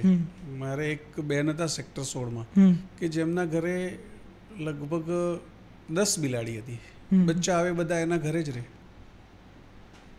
એટલે અને એ લોકો પણ બહુ માયાળુ હોય છે, બહુ જ વધારે પડતા. સો ધીરે ધીરે એમને પણ ખ્યાલ આવી જાય ને કે આ એરિયા સેફ છે, એટલે જ એ લોકો નેસ્ટિંગ બી ત્યાં કરતા હોય. નેસ્ટિંગ તો નહીં પણ એને શું કહેવાય કે ડિલિવરી ત્યાં કરતા હોય, બચ્ચા પેદા ત્યાં કરતા હોય છે. સો એ વાત સાચી છે. હવે મારો એક બહુ બેઝિક ક્વેશ્ચન છે કે જેટલા પણ લોકો એવું ઈચ્છી રહ્યા છે કે ફ્યુચરમાં અમારા ઘરે અમે ડોગ લાવીએ, ખાસ કરીને ડોગની વાત કરીશ કારણ કે cats easy to take care હોય, આપણી વાત થઈ બરાબર. તો એ લોકો ડોગ લાવે એના પહેલાં અને જે જાણીતા નથી. મતલબ એમને યુટ્યુબ પર એ બધામાં સર્ચ કર્યું છે, પણ એમાં કેવું આજકાલે દરેક વ્યક્તિના જુદા જુદા ઓપિનિયન હોય છે. તમે એઝ અ વેટરન ડૉક્ટર તમે પ્રિસાઇઝલી કંઈક કહી શકો, તમને એક્સપિરિયન્સ છે. તો ડોગ લાવ્યા પહેલાં માનસિક રીતે કઈ કઈ વસ્તુઓમાં તૈયાર રહેવું જરૂરી છે? કે કઈ રીતે ખબર હોવી જોઈએ કે જો ડોગ આવ્યું તો આટલી વસ્તુ તો ઘરમાં થશે, પછી તમે એવું ના વિચારી શકો કે લાવી તો દીધું પણ હવે તમે પાછું આપો કે શું. પછી મેં તો જોયું છે કે ઘરમાં ડોગ આવી જાય ને પછી ઘરમાં ઝઘડા વધી જાય, એવું બી થતું હોય. તો કઈ વસ્તુ માટે માનસિક રીતે પ્રિપેર્ડ રહેવું જોઈએ? સૌથી પહેલું તો તમારે ડોગની બ્રીડનું સિલેક્શન કરવામાં વિચારવું જોઈએ. આ બધા કરતાં બી એક ક્વેશ્ચન જરૂરી છે. એવું છે, ઓકે, કે ડોગની બ્રીડનું સિલેક્શન કેવી રીતે કરવું. તો એમાં પહેલી વસ્તુ કે તમારું પર્પઝ શું છે, તમારો આશય શું છે. તમારો સિક્યુરિટી પર્પઝ હોય તો સિક્યુરિટી ટાઈપના ડોગ લાવવા જોઈએ. તમારું જે રાખવાની જગ્યા રેસિડેન્સ કેવું છે, મોટું નાનું, એ પ્રમાણે કરવું જોઈએ. અને ત્રીજી વસ્તુ કે રાખવાની જગ્યા પછી માની લો કે કોઈને સિક્યુરિટી પર્પઝ જોઈએ છે તો એ સિક્યુરિટી માટે તમારે ડોબરમેન કે એવા બ્રીડ જોઈએ. માની લો કે ઘરમાં રાખવાની જ જોઈએ છે, કમ્પેનિયન એનિમલ જોઈએ છે, તો એમાં લેબ્રાડોર કે લેબ્રાડોર રિટ્રાઈવર કે ગોલ્ડન રિટ્રાઈવર છે. એ સિવાય ઘણા લોકોના, અમારા પાસે બી ઘણા લોકો એવા ક્વેશ્ચન કરતા હોય છે. ઘણા લોકો એવું કહે કે અમારે તો ખોળામાં બેસાડીને રમાડી શકીએ એવું ડોગ જોઈએ. કારણ કે એવું બી બને ને કે ઘરમાં બાલ બચ્ચાઓ હોય તો એમનાથી પણ થોડી સેફટી રહે એ રીતે, કે પછી ડોગ ક્યારે એટેક નથી કરતા? લગભગ. ઓકે, એટલા લોયલ હોય છે. આવો ક્વેશ્ચન તો મને એક બેનને છેલ્લા દિવસો હતા અને એના હસબન્ડે મને કહ્યું કે સાહેબ બેબી આવવાનું છે ઘરમાં. મેં કીધું કોઈ જ ચિંતા કરશો નહીં, ખાલી એક બે વાર સૂંઘી લેશે ને પછી ઉપરથી એ એના માટે પ્રોટેક્ટિવ થઈ જશે. આપણે એવા વિડીયોઝ જોયેલા છે. એ પ્રોટેક્ટિવ થઈ જશે અને રિયલી હકીકત છે, રાઈટ. હવે ઘણા લોકો એવું કહે કે અમારે ખોળામાં બેસાડીને રમાડવું હોય એવું, તો પછી એ તમારે નાની બ્રીડ લેવી જોઈએ. લેબ્રાડોરને તમે ખોળામાં બેસાડીને રમાડી શકવાના નથી. એટલે તમારો આશય શું છે, તમારું રેસિડેન્સ. માની લો કે કોઈ 1 BHKના ફ્લેટમાં રહે છે અને ગ્રેટ ડેન લઈ આવશે, તો ગ્રેટ ડેન એના રૂમમાં સૂઈ જશે તો એક આખો રૂમ રોકાઈ જશે. સાચી વાત છે. એટલે આ બધું વિચારીને બ્રીડ પસંદ કરવી જોઈએ. હવે ડોગ્સને એક તો સૌથી મોટી, જે લોકો અપાર્ટમેન્ટ્સમાં રહે છે એમને સૌથી મોટી તકલીફ એ પડે છે કે વારે વારે માની લો કે 15માં ફ્લોરે રહેતા હોય તો વારે વારે એને કેવી રીતે વોશરૂમ જવું તો નીચે ફટાફટ લાવવાનું. આ લોકો તો સીધા દોડતા હોય છે. મારા ઘરે ડોગ છે એટલે મને ખ્યાલ છે કે ભલે એમને કેટલી બી ટ્રેનિંગ આપી પણ આ તો નેચરલ એક વસ્તુ છે, એટલે એમને તરત લઈ જવા એ કાઠું પડતું હોય છે લોકો માટે. કોઈક વાર મુશ્કેલ થઈ જતી હોય છે. અને ત્યારે તો કેવા કે તમે જો મોંઘા અપાર્ટમેન્ટ્સમાં એમાં રહેતા હોય તો લોકોની બીજાની સેફટી બી ધ્યાનમાં રાખવી પડે કે લિફ્ટમાં જો તમે એને લઈ જતા હોય તો બીજા પણ આજુબાજુના લોકો હોય એરિયા એમને પ્રોબ્લેમ ના થાય. તો એવી કોઈ પ્રોડક્ટ્સ કે એવું કંઈ આવે છે કે જેના કારણે જે તમે કોઈ સ્મેલ કે કોઈ સેન્ટ કે એવું કંઈ આવે કે તમે જો રૂમમાં કે ઘરમાં કે કોઈ ઘરના કોઈ ખૂણામાં કે વોશરૂમમાં તમે છાંટી દો તો એરા ઇઝ એમને કરી શકે એ જગ્યાએ, એવું કંઈ હોય છે? એ એક પ્રોડક્ટ આવે છે પોટી ટ્રેનિંગ, પોટી માટેનું. ઓકે, પણ એના પરિણામ વિશે હું નથી જાણતો. અચ્છા, પ્રોડક્ટ છે એ વર્ક કરે છે કે નહીં તમને ખ્યાલ નથી? એ એટલું 100% ઇફેક્ટિવ. અને બીજી વસ્તુ કે આ ડોગ જે છે ને એ તમારા પોતાના ત્યાં ડોગ છે તો તમે માર્ક કર્યું હશે કે એ એની સ્પેસિફિક એરિયા હશે. They are territorial animals, very much, right. એટલે જે જગ્યાએ જતો હશે ને ત્યાં જઈને સૂંઘીને જ યુરિન કે ડેફિકેશન કરશે. ઇવન વાઇલ્ડમાં એક લાયનનું ગ્રુપ હોય તો એનો 50 ચોરસ કિલોમીટરની ટેરિટરી હોય અને એ લોકો, આપણે એવું માનીએ છીએ કે યુરિનથી, પણ એની એક બીજી એનલ સેગ્લેન્ડ છે એનાથી એ લોકો ટેરિટરી માર્ક કરી દેતા હોય. અચ્છા, એના વિશે થોડું તમે ડિટેલ કહો. એ એનલ સેગ્લેન્ડ, આપણે એવું કહીએ છીએ કે ડોગને અહીંથી અમે ગાડીમાં ભરીને દેશી ડોગ માટે બીજા એરિયામાં મૂકી આવ્યા તો પણ બીજા દિવસે પાછો આવી ગયો, રાઈટ. આ એક બધાનું હોય છે, રાઈટ. તો એ લોકો પહેલાં એવું સમજતા હતા કે યુરિન કર્યું હોય અને યુરિનની સ્મેલથી પાછા આવે, પણ તમે એને ગાડીમાં જ લઈ ગયા છો, ક્યાં યુરિન કરી નથી શક્યો તો ક્યાંથી પાછો આવવાનો છે? તો એનો જે ઝાડાનો માર્ગ છે એની નીચેની બે સાઈડે 2 ગ્રંથિ હોય છે, એને એનલ સેગ્લેન્ડ્સ કહેવાય. અને એમાંથી એની સ્પેસિફિક દરેક ડોગની અલગ પિક્યુલિયર વાસ હોય છે. દરેક એક રીતે એમની કહેવાય કે ફિંગરપ્રિન્ટ જેવું છે. તો એ જ્યારે એને ડર લાગે ને કે આવું લાગે ત્યારે એ છોડ દે. એટલે માનો કે એને તમે ગાડીમાં પૂરે છો તો એ છોડી દેશે. એટલે એ પાછી હવામાં 72 કલાક સુધી રહેશે. અને એવરેજ એક્ઝેક્ટ ટાઈમ તો મને ખબર નથી, પણ એ ટૂંકમાં હવામાં ફેલાતી રહે છે ને એ સૂંઘીને પાછો આવી જાય છે. અને એના માટે તો બહુ સ્ટ્રોંગ સ્મેલ હશે, એ ઇઝીલી આઈડેન્ટિફાઈ કરી લે. સાચી વાત છે. સો આપણે નેક્સ્ટ ક્વેશ્ચન તરફ આગળ વધીએ. જ્યારે આપણે ડોગ લાવવાનું નક્કી કરીએ, સો એક તો લોકો પ્રિફર એવું કરતા હોય છે, મેં એવું જોયું છે કે બેબી ડોગ લાવે કે જેનાથી ઇઝીલી ઘરમાં સેટ થઈ જાય.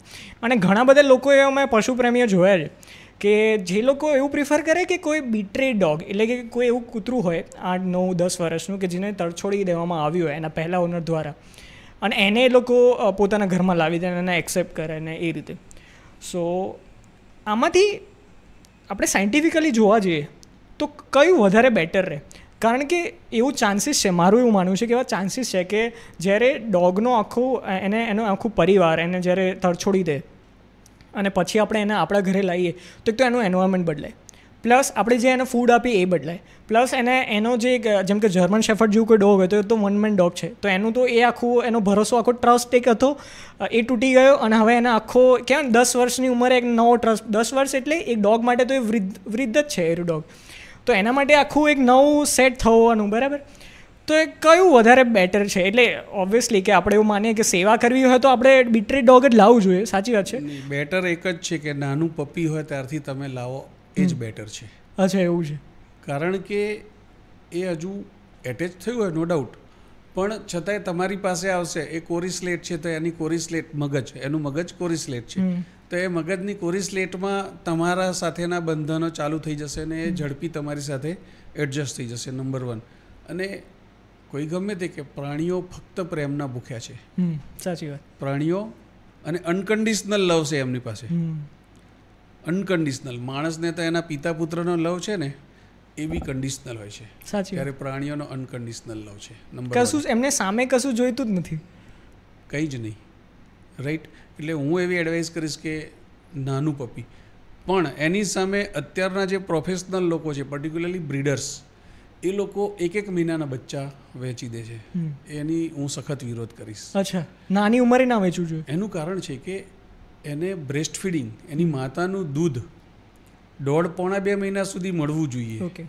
અને જ્યારે એ 25, ઘણા તો અમારી પાસે 22 દિવસના બચ્ચા લઈને આવે, તો અમે કહીએ કે ભાઈ એને એની માની પાસે પાછું મૂકી આવો, કારણ કે એને જો એ નહીં મળે તો એની જે રોગ પ્રતિકાર શક્તિ છે, ઇમ્યુનિટી ઓછી થઈ જશે. સાથે સાથે એનો જે ગ્રોથ છે એ ગ્રોથ પણ રૂંધાઈ જશે, વિકાસ જે થવો જોઈએ એ નહીં થાય. એટલે આઈડિયલી હું એવું કહીશ કે 1.5 થી 3 મહિનાની વચ્ચે બચ્ચું લેવું જોઈએ, કોઈ પણ બ્રીડ હોય, કોઈ પણ બ્રીડ. અને એવરેજ લાઈફ સ્પેન ડિપેન્ડ કરતી હશે કે અલગ અલગ ડોગ સ્પીસીસ કઈ છે એના પર, બ્રીડ પર. હા, પણ ઇન જનરલ જે પણ આપણે 4-5 જે છે જે આપણે આજુબાજુ ડોગ બ્રીડ જોતા, એની તમે કહેશો? હું બધાની ઇન શોર્ટ 3 લીટીમાં જ કહી દઉં. ઓકે. જે હેવી જાયન્ટ બ્રીડ છે, દાખલા તરીકે ગ્રેટ ડેન, સેન્ટ બર્નાર્ડ, એ જે જાયન્ટ બ્રીડ છે એની એવરેજ લાઈફ સ્પાન, એવરેજ બોલી રહ્યો છું, 7 to 9 years. ઓકે. મીડિયમ સાઇઝ બ્રીડ છે, લેબ્રાડોર છે, ગોલ્ડન રિટ્રાઈવર છે, જર્મન શેફર્ડ છે, ડોબરમેન છે, એની average life span 9 to 11 years. Okay. અને જે નાની બ્રીડ છે, સ્મોલ બ્રીડ્સ, દાખલા તરીકે પોમેરિયન, સ્પીડ્સ, એ બધી બ્રીડ છે, હા, એ બધાની 12 to 14. ઓકે. અચ્છા, એવું? એટલે એમના કંઈક બોડી સ્ટ્રક્ચરના હિસાબથી થતું હોય નેચરલી કે કેવી રીતે? એ લાઈફ સ્પાન, ઇવોલ્યુશન એમનું એ રીતે થયું, એના જેનેટિકલ ગુણ જ છે. હા. હવે તમને ખ્યાલ હશે કે આજકાલના આ મોબાઈલના જમાનામાં અને એકલતા વધતી રહે છે, બરાબર, સોસાયટીમાં, અને લોકો એકલા થતા જાય છે, ધીરે ધીરે ડિપ્રેશનમાં જાય છે. સો આવા માનસિક રોગો શું એનિમલ્સમાં જોવા મળે છે? એક તો પહેલાં જો એનિમલ્સમાં જોવા મળે છે તો શું બધા એનિમલ્સમાં જોવા મળે છે? પહેલો સવાલ. બીજો સવાલ કે જો ડોગ્સમાં ખાલી જોવા મળતા હોય, બિકોઝ એવું આપણે માની શકીએ કે ડોગ વધારે ડોમેસ્ટિક એનિમલ થઈ ગયા, સૌથી વધારે ડોમેસ્ટિક એનિમલ ડોગ છે, તો શું એવું ખરેખર એવું હોય છે અને કેવા રોગો થતા હોય છે, અને એમને ટ્રોમા આપણા એવા કયા એક્શન્સથી એમને ટ્રોમા મળતા હોય છે? બેઝિકલી બધા પ્રાણીઓને થોડે ઘણા અંશે સાયકોલોજીકલ ડિઝીઝ થતા હોય. દાખલા તરીકે ફોર એક્ઝામ્પલ તમારું આ જર્મન શેફર્ડ છે, હવે તમે એને કોઈના ઘરે મૂકી આવશો ને તો એને નહીં જ ગમે. એક સાયકોલોજીકલ ડિઝીઝ છે, એન્ઝાઇટી થશે અને આ વસ્તુ યાદ બી રાખશે. હા, એટલે આ બધા એવું નથી. હોર્સ પણ એટલું જ હોશિયાર પ્રાણી છે, ઘોડો પણ. ઘોડાને બી એના માલિકની કદર હોય છે. ગાય ભેંસ બળદનું બી એવું જ કહીશ કે લોકો એવું કે આ બળદ મારકણો છે, પણ એને માણસ સાથે કેટલું એટેચમેન્ટ હોય છે. એનું એક ઉદાહરણ આપું કે આજ દિન સુધીના ઇતિહાસમાં તમે એવું નહીં સાંભળ્યું કે મારકણા બળદે એના માલિકને મારે, બીજા કોઈને મારે. સાચી વાત, રાઈટ. એટલે પ્રાણીઓને સાયકોલોજીકલ ઇફેક્ટ થતી હોય છે, પણ એ કેવું છે કે મેં ના કીધું કે એ લોકોનો અનકન્ડિશનલ લવ છે. માની લો કે તમે એને બીજાના ત્યાં આપ્યો, થોડા દિવસ એને પ્રેમથી રાખશે એટલે એને પણ એના પ્રત્યે લગાવ પ્રેમ થશે, ખાવા મળશે, એની પાસે અપેક્ષા બીજું કંઈ નથી ખાવા સિવાય. એટલે ડોગ્સ પણ બેઝિકલી ડિપ્રેશનમાં કે એમાં જતા હોય. અને પણ એ એટલા સિમ્ટમ એટલું હજુ આપણું વેટરનરી મેડિકલ ફિલ્ડ એટલું ડેવલપ નથી, સાયન્સ એટલું આગળ નથી થયું છે. પહેલાંના પ્રમાણમાં ઘણું છે કે પહેલાં તો એક્સરે કરાવવો હોય ડોગનો એટલે બહુ મોટી વાત હતી. હવે યુઝ ટુ થઈ ગયા છે, સોનોગ્રાફી પણ થાય છે. ઇવન અમદાવાદ જેવી સિટીમાં તો MRI ને CT સ્કેન પણ થતા હોય છે ડોગ્સના. એટલે છેલ્લા એક દશકામાં ઘણું સારું ડેવલપમેન્ટ થયું છે, અને કદાચ આ જ ડેવલપમેન્ટ આગળ જશે તો ઘણું સારું. ઇવન લાર્જ એનિમલમાં પણ સોનોગ્રાફી થાય છે. હવે આપણે હ્યુમન રાઇટ્સની વાત કરીએ, હ્યુમન રાઇટ્સ એન્ડ હ્યુમન ડ્યુટીઝની વાત કરીએ, એના ઉપર તો આપણું કોન્સ્ટિટ્યુશન છે. ઘણા બધા લોકો, ઘણા બધા NGOs, અને હવે તો યંગ જનરેશન તો આમાં બહુ કામ કરી રહી છે, એક વાત કરે છે જેને કહેવાય એનિમલ રાઇટ્સ. હવે આ લાગુ પડે છે વાઇલ્ડ એનિમલ્સને કે જે ઝૂમાં એ લોકો કન્ઝર્વ કરીને રાખે છે. એક સિંહ કે જેના 60-70 સ્ક્વેર કિલોમીટરના એરિયા હોય એને એક આવડા નાના રૂમમાં કેદ કરે. હા, એ સમજમાં આવે કે એને તકલીફ થઈ એટલે એને કેદ કરી રહ્યા છે, પણ સ્ટીલ એમ કે બીજા વેઝ આપણે ફાઇન્ડ કરી શકીએ તો બેટર રહે. અગેન, અને સ્ટ્રીટ ડોગ્સની આપણે વાત કરીએ, એમના સાથે લોકો કહેવાય ને કે એમને મારતા હોય, પથ્થર મારે અને વગેરે. તમને લાગે છે કે આની જરૂર બહુ જલ્દી છે આપણને એનિમલ રાઇટ્સ જેવી? કાં તો પહેલાં તો એમ કહો કે એ વસ્તુ એવી હોવી જોઈએ કે એવા રાઇટ્સ હોવા જોઈએ કે નહીં, અને કેટલી જરૂર છે આપણને? ડિપેન્ડ કરે છે કે પહેલું તો હું એ કહીશ કે માની લો કે સ્ટ્રે ડોગ્સથી ઇન્ડિયામાં એના બાઇટથી હજારો લોકોના મૃત્યુ થતા હોય છે. તમારા સેક્ટરમાં કે મારા સેક્ટરમાં કે કોઈ પણ સિટીમાં તમે ગુજરાતના જતા રહો, જ્યાં રખડતા 6 દાખલાઓથી વર્ષ દરમિયાન ઘણા માણસોનું મૃત્યુ થતું હોય છે. એટલે એના રાઇટ્સના કારણે થઈને કોઈને મરણના મુખ પર તો ના જ છોડી દેવાય. નંબર 1. ઓકે, જે જાનવર જેનું રખડતું છે તો એના માલિકને પણ આપણે એના માલિકના કારણે રખડતું છે ને. મેં તો લોકો જોયા છે કે ગાયોને ચારો ના ખવડાવવો પડે, એના કારણે એરિયા સેક્ટરોમાં કે શહેરમાં છોડી દેતા હોય છે, જેનાથી એરિયા પેલું જે ઘરના આગળ ચાટ મૂક્યું હોય એમાંથી ખાઈ લે, અને પછી સાંજ પડે લઈ જાય એક જગ્યાએ, ગાયો એકઠી થઈ જાય એટલે એમને લઈ જાય અને પછી દૂધ દોઈ લે. આ લોકો જોયા. હું એ જ કહું છું કે એનિમલ રાઇટ્સ માટે બીજું કંઈ કરવાની જરૂર નથી. ઓલરેડી જો માણસો એમની પોતાની જે લોકોના માલિકો છે એની ફરજ સમજશે તો કોઈ પ્રશ્ન નથી. રહી વાત સ્ટ્રે એનિમલ, સ્ટ્રેમાં ગાય ભેંસ તો સ્ટ્રે છે જ નહીં, રખડતા છે જ નહીં, ડોગ્સ છે, પણ એને કંટ્રોલ કરવા જોઈએ, કારણ કે એના લીધે હ્યુજ લોસ ઇકોનોમીને છે. અચ્છા, એ કેવી રીતે? દાખલા તરીકે એ માણસને કરડે છે તો આજે સરકાર વેક્સિન આપે છે કે પ્રાઇવેટમાં જઈને લે છે, તો વેક્સિનના બી પૈસા માણસોએ ખર્ચવાના છે. માનસિક, જે વ્યક્તિને ડોગ બાઇટ થયો એને માનસિક ભય રહે કે મને હડકવા તો નહીં થાય ને ક્યાંય, એટલે એ પણ એટલું જ જરૂરી છે. હવે આપણે ખોરાકની ઉપર વાત કરીએ. જ્યારે પણ આપણે કોઈ પણ ડોગ સ્પીશીઝનું કોઈ બી બચ્ચું લાવે કે એડલ્ટ પણ હોય આપણા ઘરે, સો હોમ કુક ફૂડ ઘણા બધા મેં ડૉક્ટર્સ એવા જોયા છે કે જે પ્રિફર નથી કરતા કે બિકોઝ એમાં ઓઇલ વધારે હોય, મે બી એમાં શુગર વધારે હોય, કે મે બી એમાં કહેવાય કે ફેટ વધારે હોય, તો એ લોકો એવું પ્રિફર કરતા કે બેબીઝને કે પછી એડલ્ટને હોમ કુક ફૂડ ના આપવું જોઈએ. બરાબર, તો એ સાચી વાત છે કે પછી okay? Basically home Cook food તમે આપી શકો, પણ પ્રોવાઇડેડ તમે એટલા અવેર હોવા જોઈએ કે એને ડોગને જોઈતા પ્રમાણમાં પર્સન્ટેજમાં protein, fibre, carbohydrates, vitamins, minerals ને ફેટ. હવે એ હોમકુક ફૂડમાં લગભગ પોસિબલ ના થાય. એવું નથી કહેતો કે ના જ ખવડાવાય, પણ એ પોસિબલ થઈ શકે નહીં. દાખલા તરીકે આપણી ગુજરાતી થાળી છે તો એમાં રોટલી કાર્બોહાઈડ્રેટ છે, રાઈસ માણસોને પૂરતું વિટામિન્સ નથી મળતું, તો ડોગને નથી મળી શકવાનું. એટલે એટલા માટે જો ફાઇનાન્શિયલી કંઈ પ્રોબ્લેમ ના હોય તો બેટર એ છે કે એને રેડીમેડ સારો ડોગ ફૂડ આપો, અથવા તમે એના કન્ટેન્ટ્સ પ્રમાણે એને પ્રોટીન, મિનરલ, વિટામિન, કાર્બોહાઈડ્રેટ્સ મળી રહે એ રીતનું બધું આપો. આપણે પાછા એનિમલ રાઇટ્સ ઉપર આવીએ. મારે એક સવાલ પૂછ્યો હતો કે તમારી દ્રષ્ટિએ સાયન્ટિફિકલી તમે શું પ્રિફર કરો, અને આપણે ઝૂઝ શાના માટે બનાવ્યા હતા પહેલી જગ્યાએ કે એક તો આપણે એનિમલ્સને કન્ટેન કરી શકીએ અને એમને ટ્રીટ કરી શકીએ પહેલો, અને બીજો કે એમાં આપણે ટિકિટ્સ રાખીએ તો ટુરિસ્ટ આવશે અને નાના છોકરાઓ આવશે જે એમાંથી નોલેજ મેળવશે કે કઈ રીતે એની લાઈફસ્ટાઈલ હોય, બરાબર. બધું એક આ છે ઝૂનું આટલું મહત્ત્વ છે. અને બીજું કે સેમ એવું મહત્ત્વ તમે નેશનલ પાર્કમાં બી આપી શકો. હા, નેશનલ પાર્ક મોટો હોય એટલે ટ્રીટ ઇઝીલી ના કરી શકો, પણ એજ્યુકેશનની દ્રષ્ટિએ છોકરું, બાળક જે છે નેશનલ પાર્કમાંથી વધારે શીખશે, એનું જે નેચરલ હેબિટેટને એમાં જોઈને વધારે શીખશે ઝૂ કરતાં. તો તમે શું પ્રિફર કરો છો? નહીં, બંને વસ્તુ જરૂરી છે. ઓકે. દાખલા તરીકે નેશનલ પાર્ક એકલા નહીં, ઝૂમાં બી તમે લોકો કદાચ ઝૂમાં એનું જે ક્લિનિક છે એ નહીં ગયા હોય. હું ઘણા બધા ઝૂના ક્લિનિકમાં ગયેલો છું. ઓકે. ઝૂમાં જે કેપ્ટિવિટીમાં તમે દેખો છો એ કેપ્ટિવિટીવાળા જ દેખો છો, પણ કેપ્ટિવિટી સિવાયના પાછળની સાઈડે એ લોકોને જે માની લો કે સાસણગીરની વાત કરીએ આપણે, તો સાસણગીરના જંગલમાંથી જે બીમાર સિંહ છે કે વાઘ છે કે વોટેવર જે એનિમલ છે એને એ લોકો પકડીને લાવે છે, લાવીને ત્યાં પાછળ રાખે છે, એને ટ્રીટમેન્ટ કરે છે અને ફરી પાછા ત્યાં જ છોડી દે છે.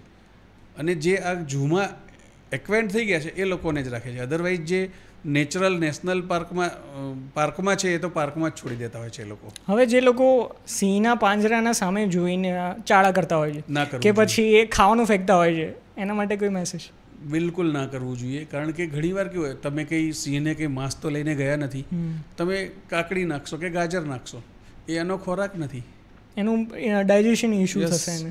બીજી વસ્તુ કે એને બી એક ખરાબ આદત પડી જશે. હું તો ઇવન મારા પેટ ઓનર્સને એટલું કહું છું કે તમે તમારા ડોગ્સને ડાઇનિંગ એટિકેટ્સ પણ શીખવાડો. જેમ કે તમે જ્યારે જમવા બેસો ત્યારે તમારી ડાઇનિંગ ટેબલની બાજુમાં એ ના હોવો જોઈએ. અધરવાઇઝ તમને પસંદ છે, તમારા ઘરે કોઈ ગેસ્ટ આવે છે અને એ તમારી સામે આમ જોશે તો એ સારું તો નથી, સારું નહીં લાગે. નંબર 1.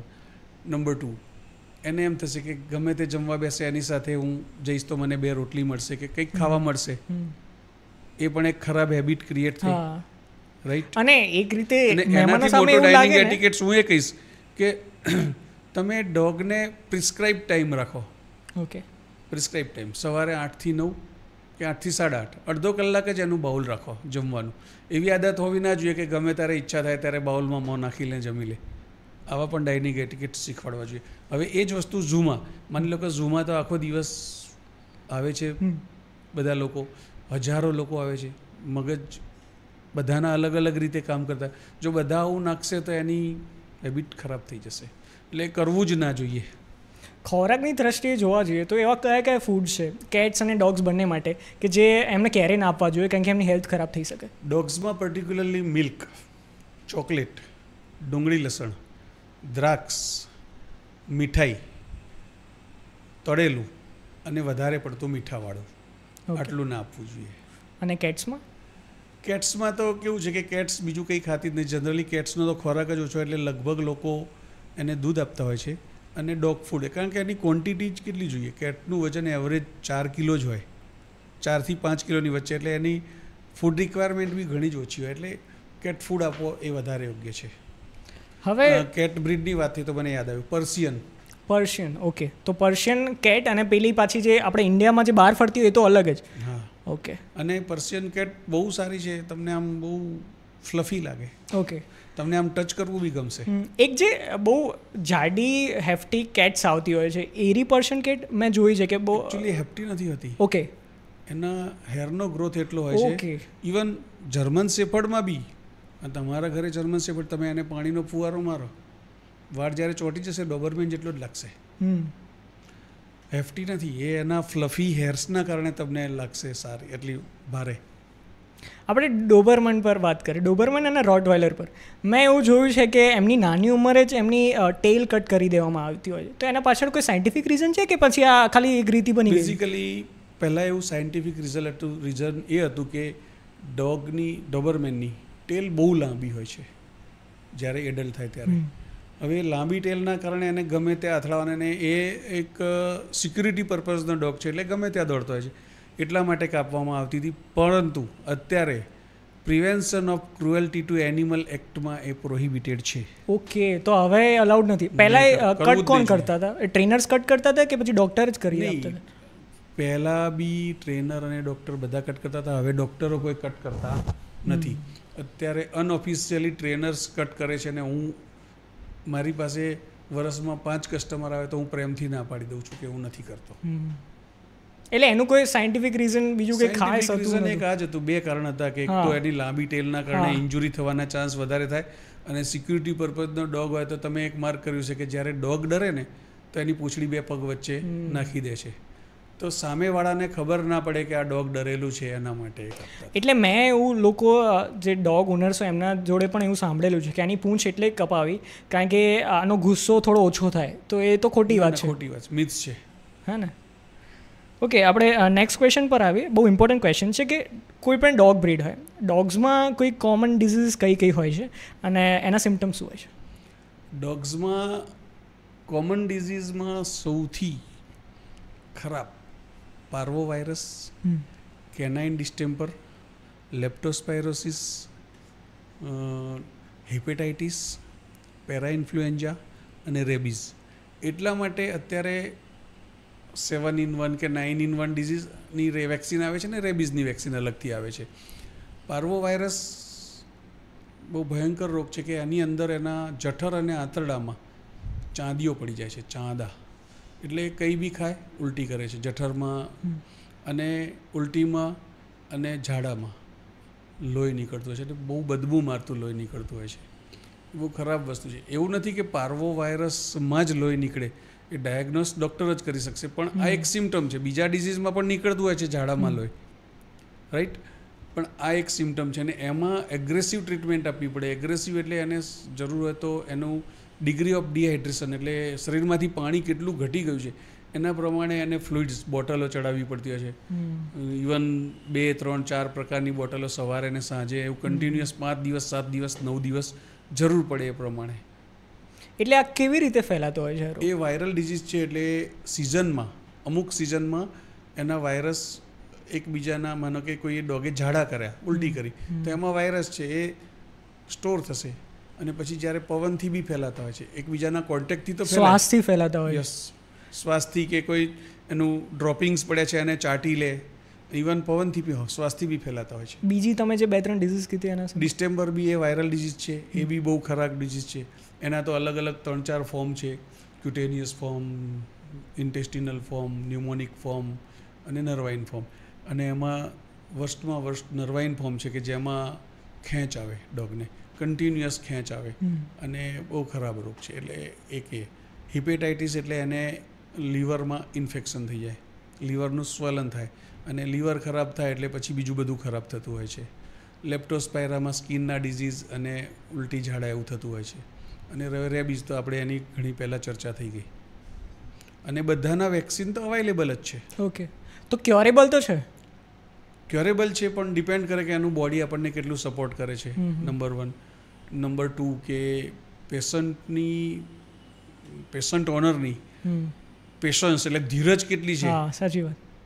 ધીરજ પણ જોઈએ, કારણ કે અમુક ડિઝીઝ એવા છે કે એમાં એક દિવસની ટ્રીટમેન્ટથી સારું થઈ જાય એવું નહીં માનવાનું. માણસને માનો કે ઝાડા ઉલટી થાય તો અઠવાડિયા સુધી હોસ્પિટલમાં એડમિટ કરે છે, તો આને બી 4-5 દિવસની જરૂર પડે, બધી અલગ અલગ પ્રકારની દવાઓ ને બધું. અને એવું નથી કે પારવો એટલે બધા પારવોની ટ્રીટમેન્ટ સરખી હોય, દરેક કેસ ડિફરન્સ છે, યુનિક છે દરેક કેસ યુનિક છે, કારણ કે દરેકની બોડી યુનિક છે, એનો બોડીનો સપોર્ટ કેટલો છે એ પણ મેટર કરે છે. એટલે આર્યા ડિઝીઝ થવા માટે કોઈ સ્પેસિફિક એજ હોય છે, એડલ્ટને થાય કે એવું? કે કોઈ એજ નથી. પપીઝમાં થોડું વધારે થતું હોય છે, કારણ કે એની ઇમ્યુનિટી ઓછી હોય છે. એડલ્ટમાં થાય તો એની સ્ટ્રોંગનેસના કારણે ઇફેક્ટ ઓછી થાય છે, બાકી એજ કોઈ નથી. અને મેં જોયું છે કે જેટલા પણ પેટ ડોગ્સ હોય એમની એક ઓનર્સની આદત હોય કે જો પેટ ડોગ બહુ ટ્રેન્ડ હોય ને તો એ ખાલી ઘરનો દરવાજો ખોલી દે અને પેલું ડોગ બહાર જઈ આવે, એનું કામ પતાવીને પછી પાછું આવે. એમાં હવે આપણે જોયું છે કે કોઈક વાર ડોગ છે ને 15-20 મિનિટ પછી આવે ને કોઈક એના ડોગ ફ્રેન્ડ્સ મળી ગયા, સ્ટ્રીટ ડોગ્સ મળી ગયા, તો એના સાથે કોઈક વાર રમતું હોય અને પછી થોડા ટાઈમે પાછો એ કેટલું સજેસ્ટિવ છે? એવું થવા દેવું જોઈએ કે ના થવા દેવું? બિલકુલ સેફ નથી, કારણ કે સ્ટ્રીટ ડોગ્સને નથી વેક્સિન થયેલું, નથી એની કોઈ કેર લેવાયેલી, કંઈ નહીં તો માની લો કે રોગ નથી તો ઇવન ટિક્સ પણ લઈને આવશે, કંઈકનું કંઈક લઈને આવશે ને એ ખરાબ જ કરશે. એટલે આપણે દર્શકોને કહેવું એ જરૂરી છે કે અમે સ્ટ્રીટ ડોગ્સના વિરોધી નથી, પણ સાયન્ટિફિકલી તમે આ વસ્તુ કહી રહ્યા છો. કારણ કે કોન્ટેજિયસ ડિસીઝ એકબીજાના રોગ એકબીજાને ફેલાવવાના છે. હવે જ્યારે 2 ડોગ મળશે ત્યારે કાં તો સૂંઘશે એકબીજાને, એવું કરશે, અથવા એકબીજાનું જે ડ્રોપિંગ છે કે એની એકબીજાની લાળ અડે આ ના, તો પણ એને રોગ ફેલાવાની શક્યતા છે, ઇઝીલી સ્પ્રેડ થઈ જાય. એટલે કાળજી તો લેવી જ જોઈએ. સ્ટ્રીટ ડોગ્સને આપણે એવું નથી કહેતા કે તમને પ્રેમ હોય તો તમે રાખો, પણ છતાંય ડોગને થોડો દૂર રાખો વધારે બેટર. હવે આ ક્વેશ્ચન મારા ફ્રેન્ડનો છે, એના ત્યાં જર્મન શેફર્ડ અને ડોબરમેન બંને, અને એને પર્સનલી મને પૂછાવડાવવાનું કીધું હતું કે જેમ માણસોને જેમ જેમ એજ થાય એમ ડૉક્ટરે એવું, ન્યુટ્રિશનિસ્ટ કે ડૉક્ટર એવું પ્રિફર કરતા હોઈએ કે હવે તમારે થોડા એક્સ્ટ્રા સપ્લિમેન્ટ્સ જોઈશે, કે પછી પ્રોટીનના ઇન્જેક્શન આપણે લેતા હોઈએ છીએ, B12ના ઇન્જેક્શન લેતા હોઈએ છીએ, omega-3 મલ્ટીવિટામિન ટેબ્લેટ લઈએ છીએ, તો એ રીતે ડોગ્સમાં એવું કંઈ સપ્લિમેન્ટ આપવાની જરૂર હોય છે? 100% જરૂર છે. અચ્છા, લોકો એટલી કેર લેવા જોઈએ. હું તો એવું કહીશ કે 7+ યર્સના ડોગ હોય તો એને વર્ષમાં એકવાર બ્લડ ટેસ્ટ બી કરાવવા જોઈએ, કે એનું લીવર ફંક્શન, કિડની ફંક્શન કેવું છે, ને એ પ્રમાણે એનો ફૂડ બી ચેન્જ કરવો જોઈએ, અને સપ્લિમેન્ટ્સ બી. ઇવન આર્થરાઇટિસ, જોઇન્ટ્સના પ્રોબ્લેમ્સ પણ લેટ એજમાં, અને એમાં જે વધારે વજનવાળા ડોગ હોય એમાં થતા હોય છે. ઘણા કેસ છે એવા, ઘણાને સારો ટ્રીટમેન્ટ બી થઈ છે.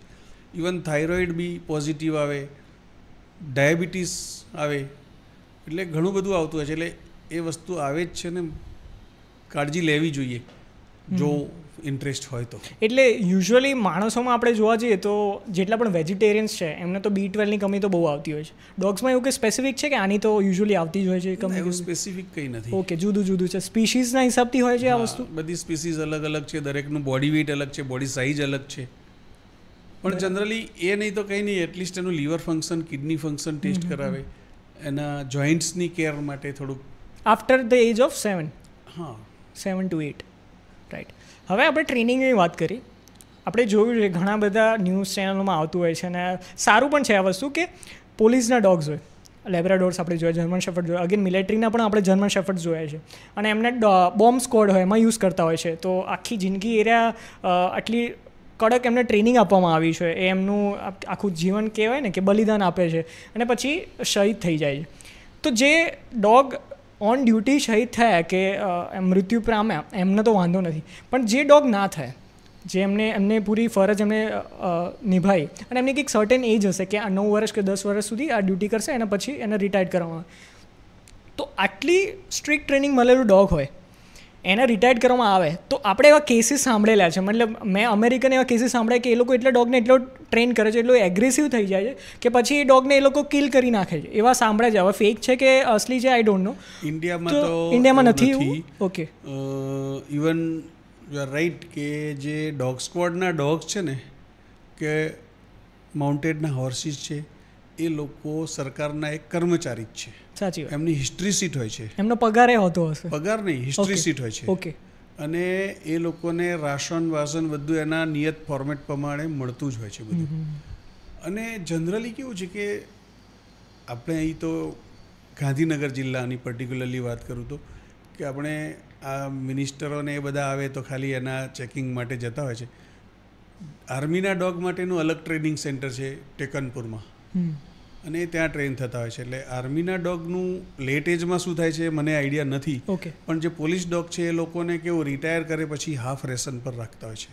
હા, એનો મતલબ હાફ રાશન, મને કે એનું રૂટીન રાશન હોય એનાથી, પણ એ રાખે એમને ત્યાં હેડક્વાર્ટર્સમાં કે એમાં. હા, પહેલાં એવું હતું, આજથી વર્ષો પહેલાં, 10-15 વર્ષ પહેલાં, કે એ લોકો હોર્સને જ્યારે કન્ડેમ કરવામાં આવે ત્યારે પાંજરાપોળમાં મોકલી દેતા હતા. ઓકે.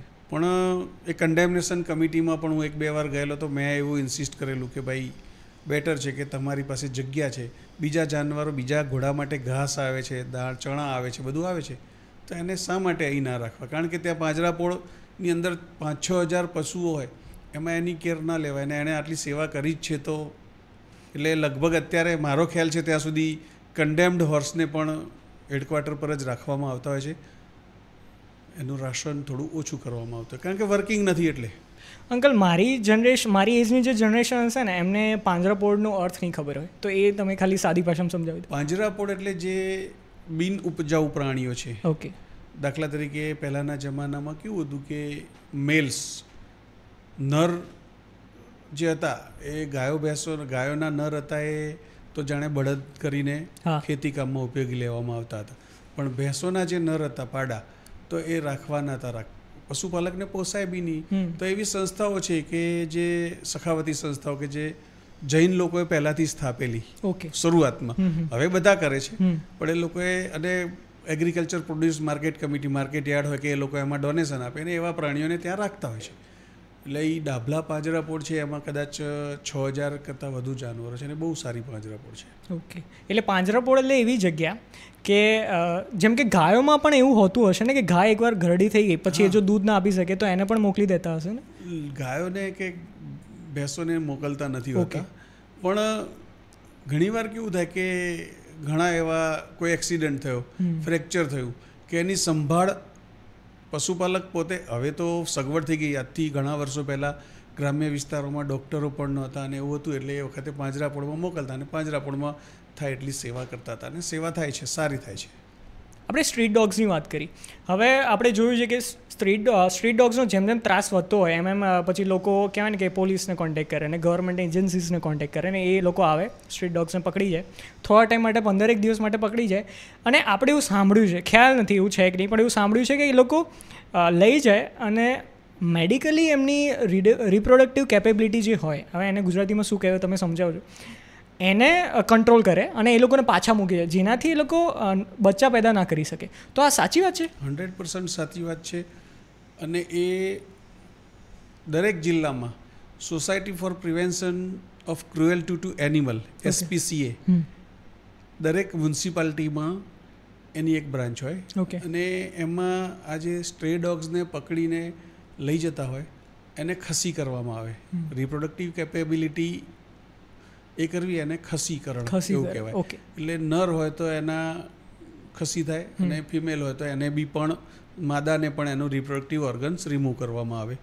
અને એક મીન્સ છે કે over A period of time, long ટર્મમાં આપણે સ્ટ્રે ડોગ્સનું પોપ્યુલેશન ઘટાડી શકીએ. અને સાચી વાત છે. ને 3-1 દિવસ એ લોકો કેર લઈને પછી પાછા જે તે એરિયામાં જ છોડી જતા હોય છે. અને એ મ્યુનિસિપાલિટી પોતે નથી કરતી, એ કોન્ટ્રાક્ટ આપી દેતી હોય છે. એજન્સીઝ હશે. હા, એજન્સીઝ. બરાબર. એટલે સ્ટ્રીટ ડોગ્સને આ રીતે ટ્રીટ કરવા અને એમને પાછળ એના એરિયામાં છોડી દેવા, એક આ રસ્તો છે. અને બીજો રસ્તો છે કે એમને પકડીને પછી જંગલમાં છોડી આવવા, કે બહુ દૂર જંગલમાં છોડી આવવા. આ બેમાંથી તમે કઈ પદ્ધતિ પ્રિફર કરો? ના, આ જે છે કે એની રિપ્રોડક્ટિવ કેપેબિલિટી, મતલબ ખસીકરણ કરીને પાછા મૂકવા, એ જ વધારે. કારણ કે તમે જંગલમાં છોડી દેશો પકડીને તો પણ પ્રોડક્શન તો એ લોકોનું ત્યાં ચાલુ જ રહેવાનું છે. અને એવું પણ બની શકે ને કે જંગલમાં રહેવા માટે, હા, અને સર્વાઈવ મે બી એ લોકો ના થઈ શકે તો બધા ડોગ્સ મરી જાય. ના, ડોગ્સ મરી જાય એવું નહીં થાય. કારણ કે એ લોકો, મેં તમને કહ્યું કે તમે ગાડીમાં મૂકી આવો છો તો એ પાછા આવી જાય છે, તો તમે છોડી આવો છો તો પાછા આવી જ જાઓ ને, તો એક વિશિયસ સાયકલ થઈ જશે કે ભાઈ આજે લઈને મૂકી આવ્યા, 2 દિવસમાં પાછું આવ્યું, ફરી મૂકી આવ્યા, પાછું આવ્યું.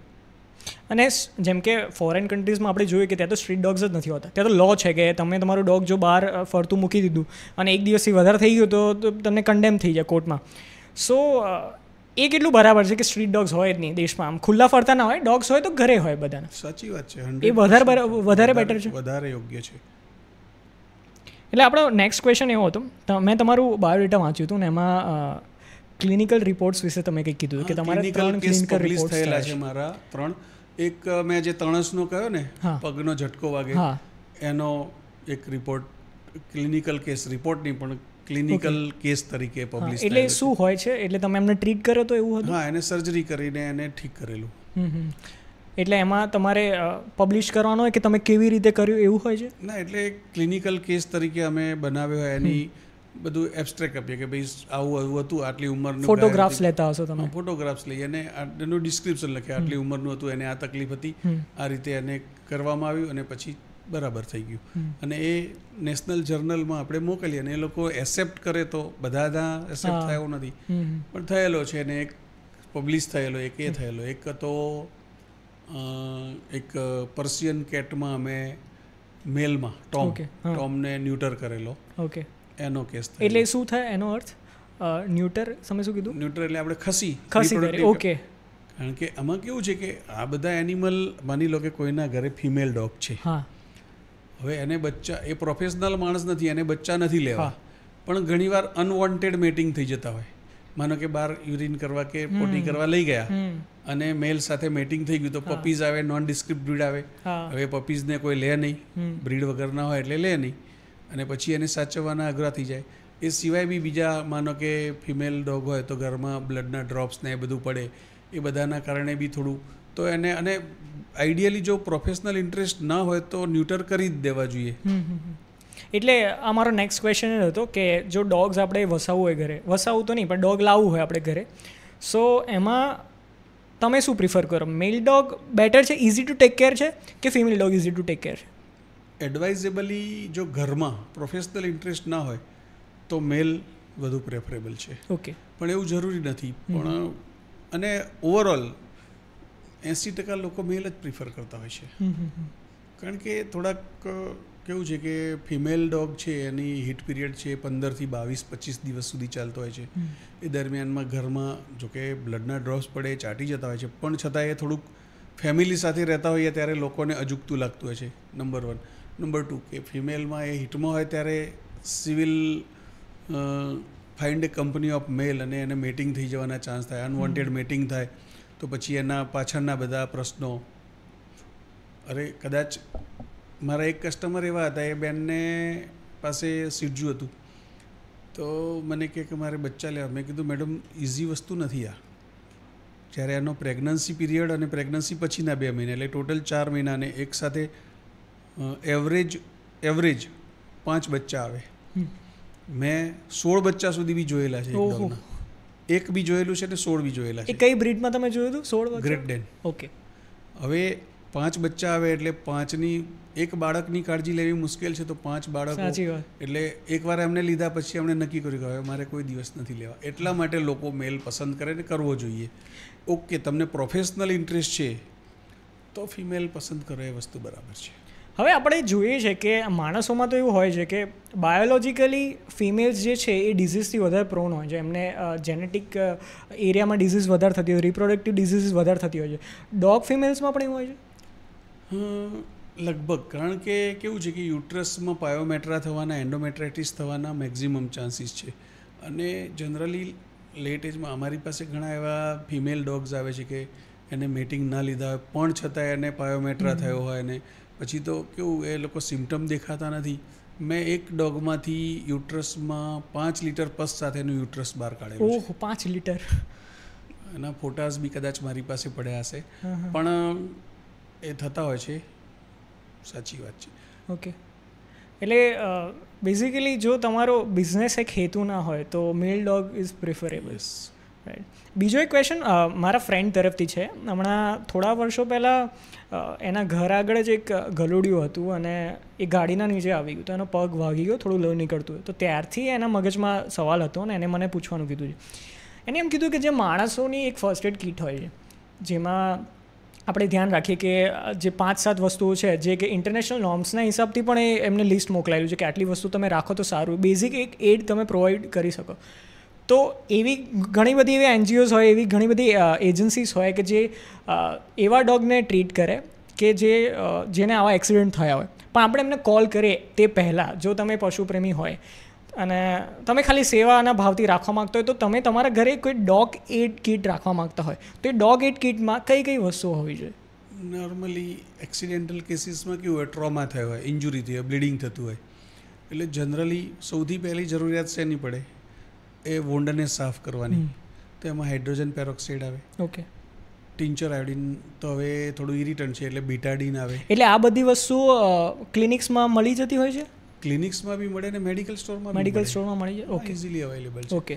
અને બીટાડીન, કોટન, બેન્ડેજ. ઓકે. અને કોઈ પેઇન કિલર કે એવી કોઈ ટેબ્લેટ એવું કંઈ હોય? એકચ્યુઅલી એ કોઈ ડૉક્ટરને કન્સલ્ટ કર્યા સિવાય યુઝ ના કરવું જોઈએ. They are all scheduled drugs. Okay. એટલે એની કંઈ સાઈડ ઇફેક્ટ આવી શકે. હા, એટલે યુઝ ના કરવી જોઈએ. હા. ઓકે. તમે તમારી લાઈફમાં તમારા એક્સપિરિયન્સ દરમિયાન ઘણા બધા સર્જરીસ કર્યા હશે, ઘણા બધા કેસીસ તમે જોયા હશે, અને એ એમના કહેવાય ને કે ડોગ ઓનર્સ એમના એવું બી મને આખા ફેમિલી સાથે આવે અને સર્જરી દરમિયાન ભાવુક થઈ. જેમ કે મારા ડોગની પોતાની સર્જરી હતી અને એને ગળામાં ગાંઠ હતી. એના વિશે પણ આપણે થોડી વાત કરીશું કે કેવા ટાઈપની ગાંઠ હતી અને કેવી રીતે થતી હોય છે અને એના સિમ્ટમ્સ શું હોય વગેરે.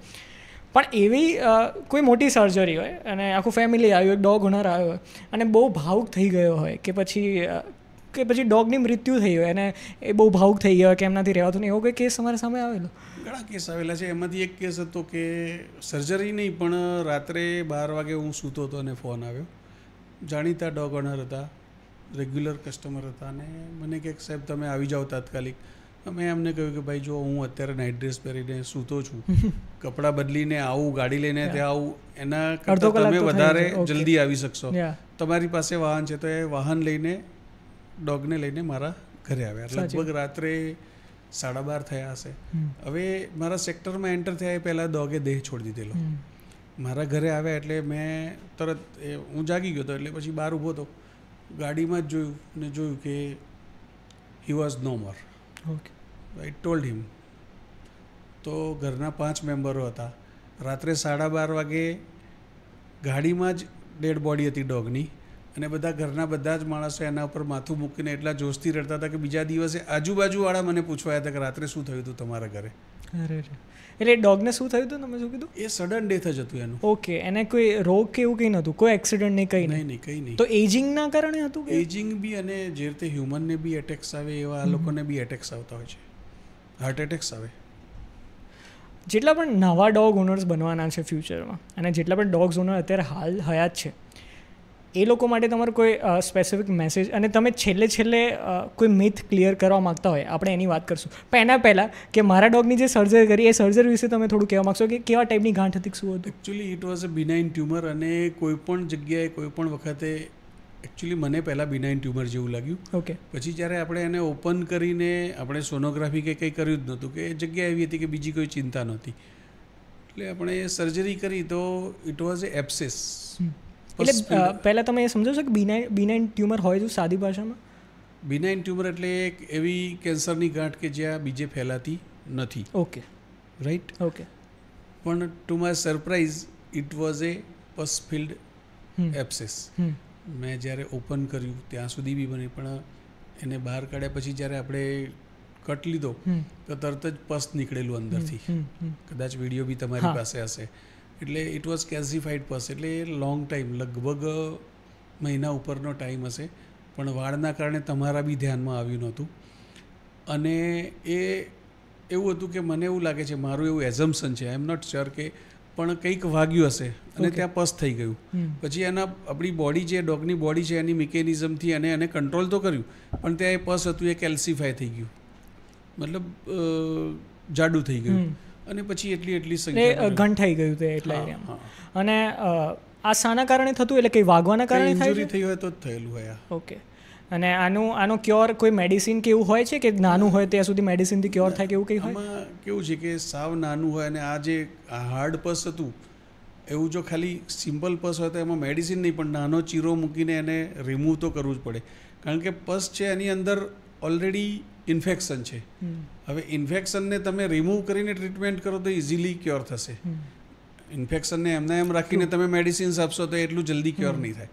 અને પેલું તમે રિમૂવ કરીને અંદર બીટાડીન કે એન્ટિસેપ્ટિક સોલ્યુશન્સને મૂકીને, એના ગોઝ મૂકીને તો ઇઝીલી ક્યોર થશે. લાસ્ટ મેસેજ તમારો? લાસ્ટ મેસેજમાં તો એવું છે કે હું તો એવું પ્રિફર કરીશ, ઘણીવાર મારા ઘણા કસ્ટમરોને થોડું કડક થઈને કહેવું પડતું હોય છે. લોકો ડોગ લાવતા તો લાવી દે છે, ફેમિલીમાં બધા માણસોને ગમતું હોય તો લાવો, નંબર 1. નંબર 2, લાવ્યા પછી અને જીવની જેમ પ્રેમ કરીને રાખો, કારણ કે એવા પણ ફેમિલી જોયા છે કે પછી 2 મહિના પછી એ લોકો કંટાળી જતા હોય છે અને ધ્યાન નથી રાખતા. એટલે ધ્યાન રાખો, પર્ટિક્યુલરલી એની હેલ્થ વિશે ખૂબ જ ધ્યાન આપો.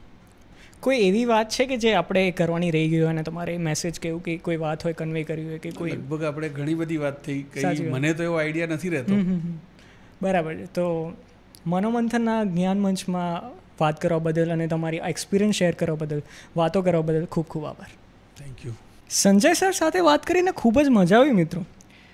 તમને પણ મજા આવી હશે. મને કમેન્ટ કરીને જણાવજો કે તમને ખરેખર કેવું લાગ્યું, અને ખરેખર ગમ્યું હોય તો સબસ્ક્રાઈબ અને શેર કરજો. કારણ કે અને હા, એક બીજી વસ્તુ, હવેથી મેં છે ને એક વસ્તુ શરૂ કરી છે કે જ્યારે પણ ફ્યુચરમાં કોઈ ગેસ્ટ આવવાના હોય અને હું એમનું રેકોર્ડિંગ કરવાનું હોય તો એમના વિશે હું મારા ઇન્સ્ટાગ્રામ હેન્ડલ કે મનોમંથનના ઇન્સ્ટાગ્રામ હેન્ડલ પર પહેલેથી કહી દઉં છું. તો ગેસ્ટ માટે તમારો કોઈ સવાલ હોય તો એ પણ આપણે ગેસ્ટના સમક્ષ આપણે રજૂ કરી શકીએ અને એમને પૂછી શકીએ. ઘણા બધા મિથ્સ આપણે ક્લિયર કરી શકીએ. તો પ્લીઝ મનોમંથન ઇન્સ્ટાગ્રામ અકાઉન્ટ અને મારું પર્સનલ અકાઉન્ટ જે મિયરલી ધ ટાઈમ છે એને પણ ફોલો કરો, જેનાથી તમને અપડેટ્સ મળતા રહે. સો મને જણાવજો કે તમને કેવું લાગ્યું, અને કોઈ ગેસ્ટ સજેશન હોય તો પણ જણાવજો. આભાર.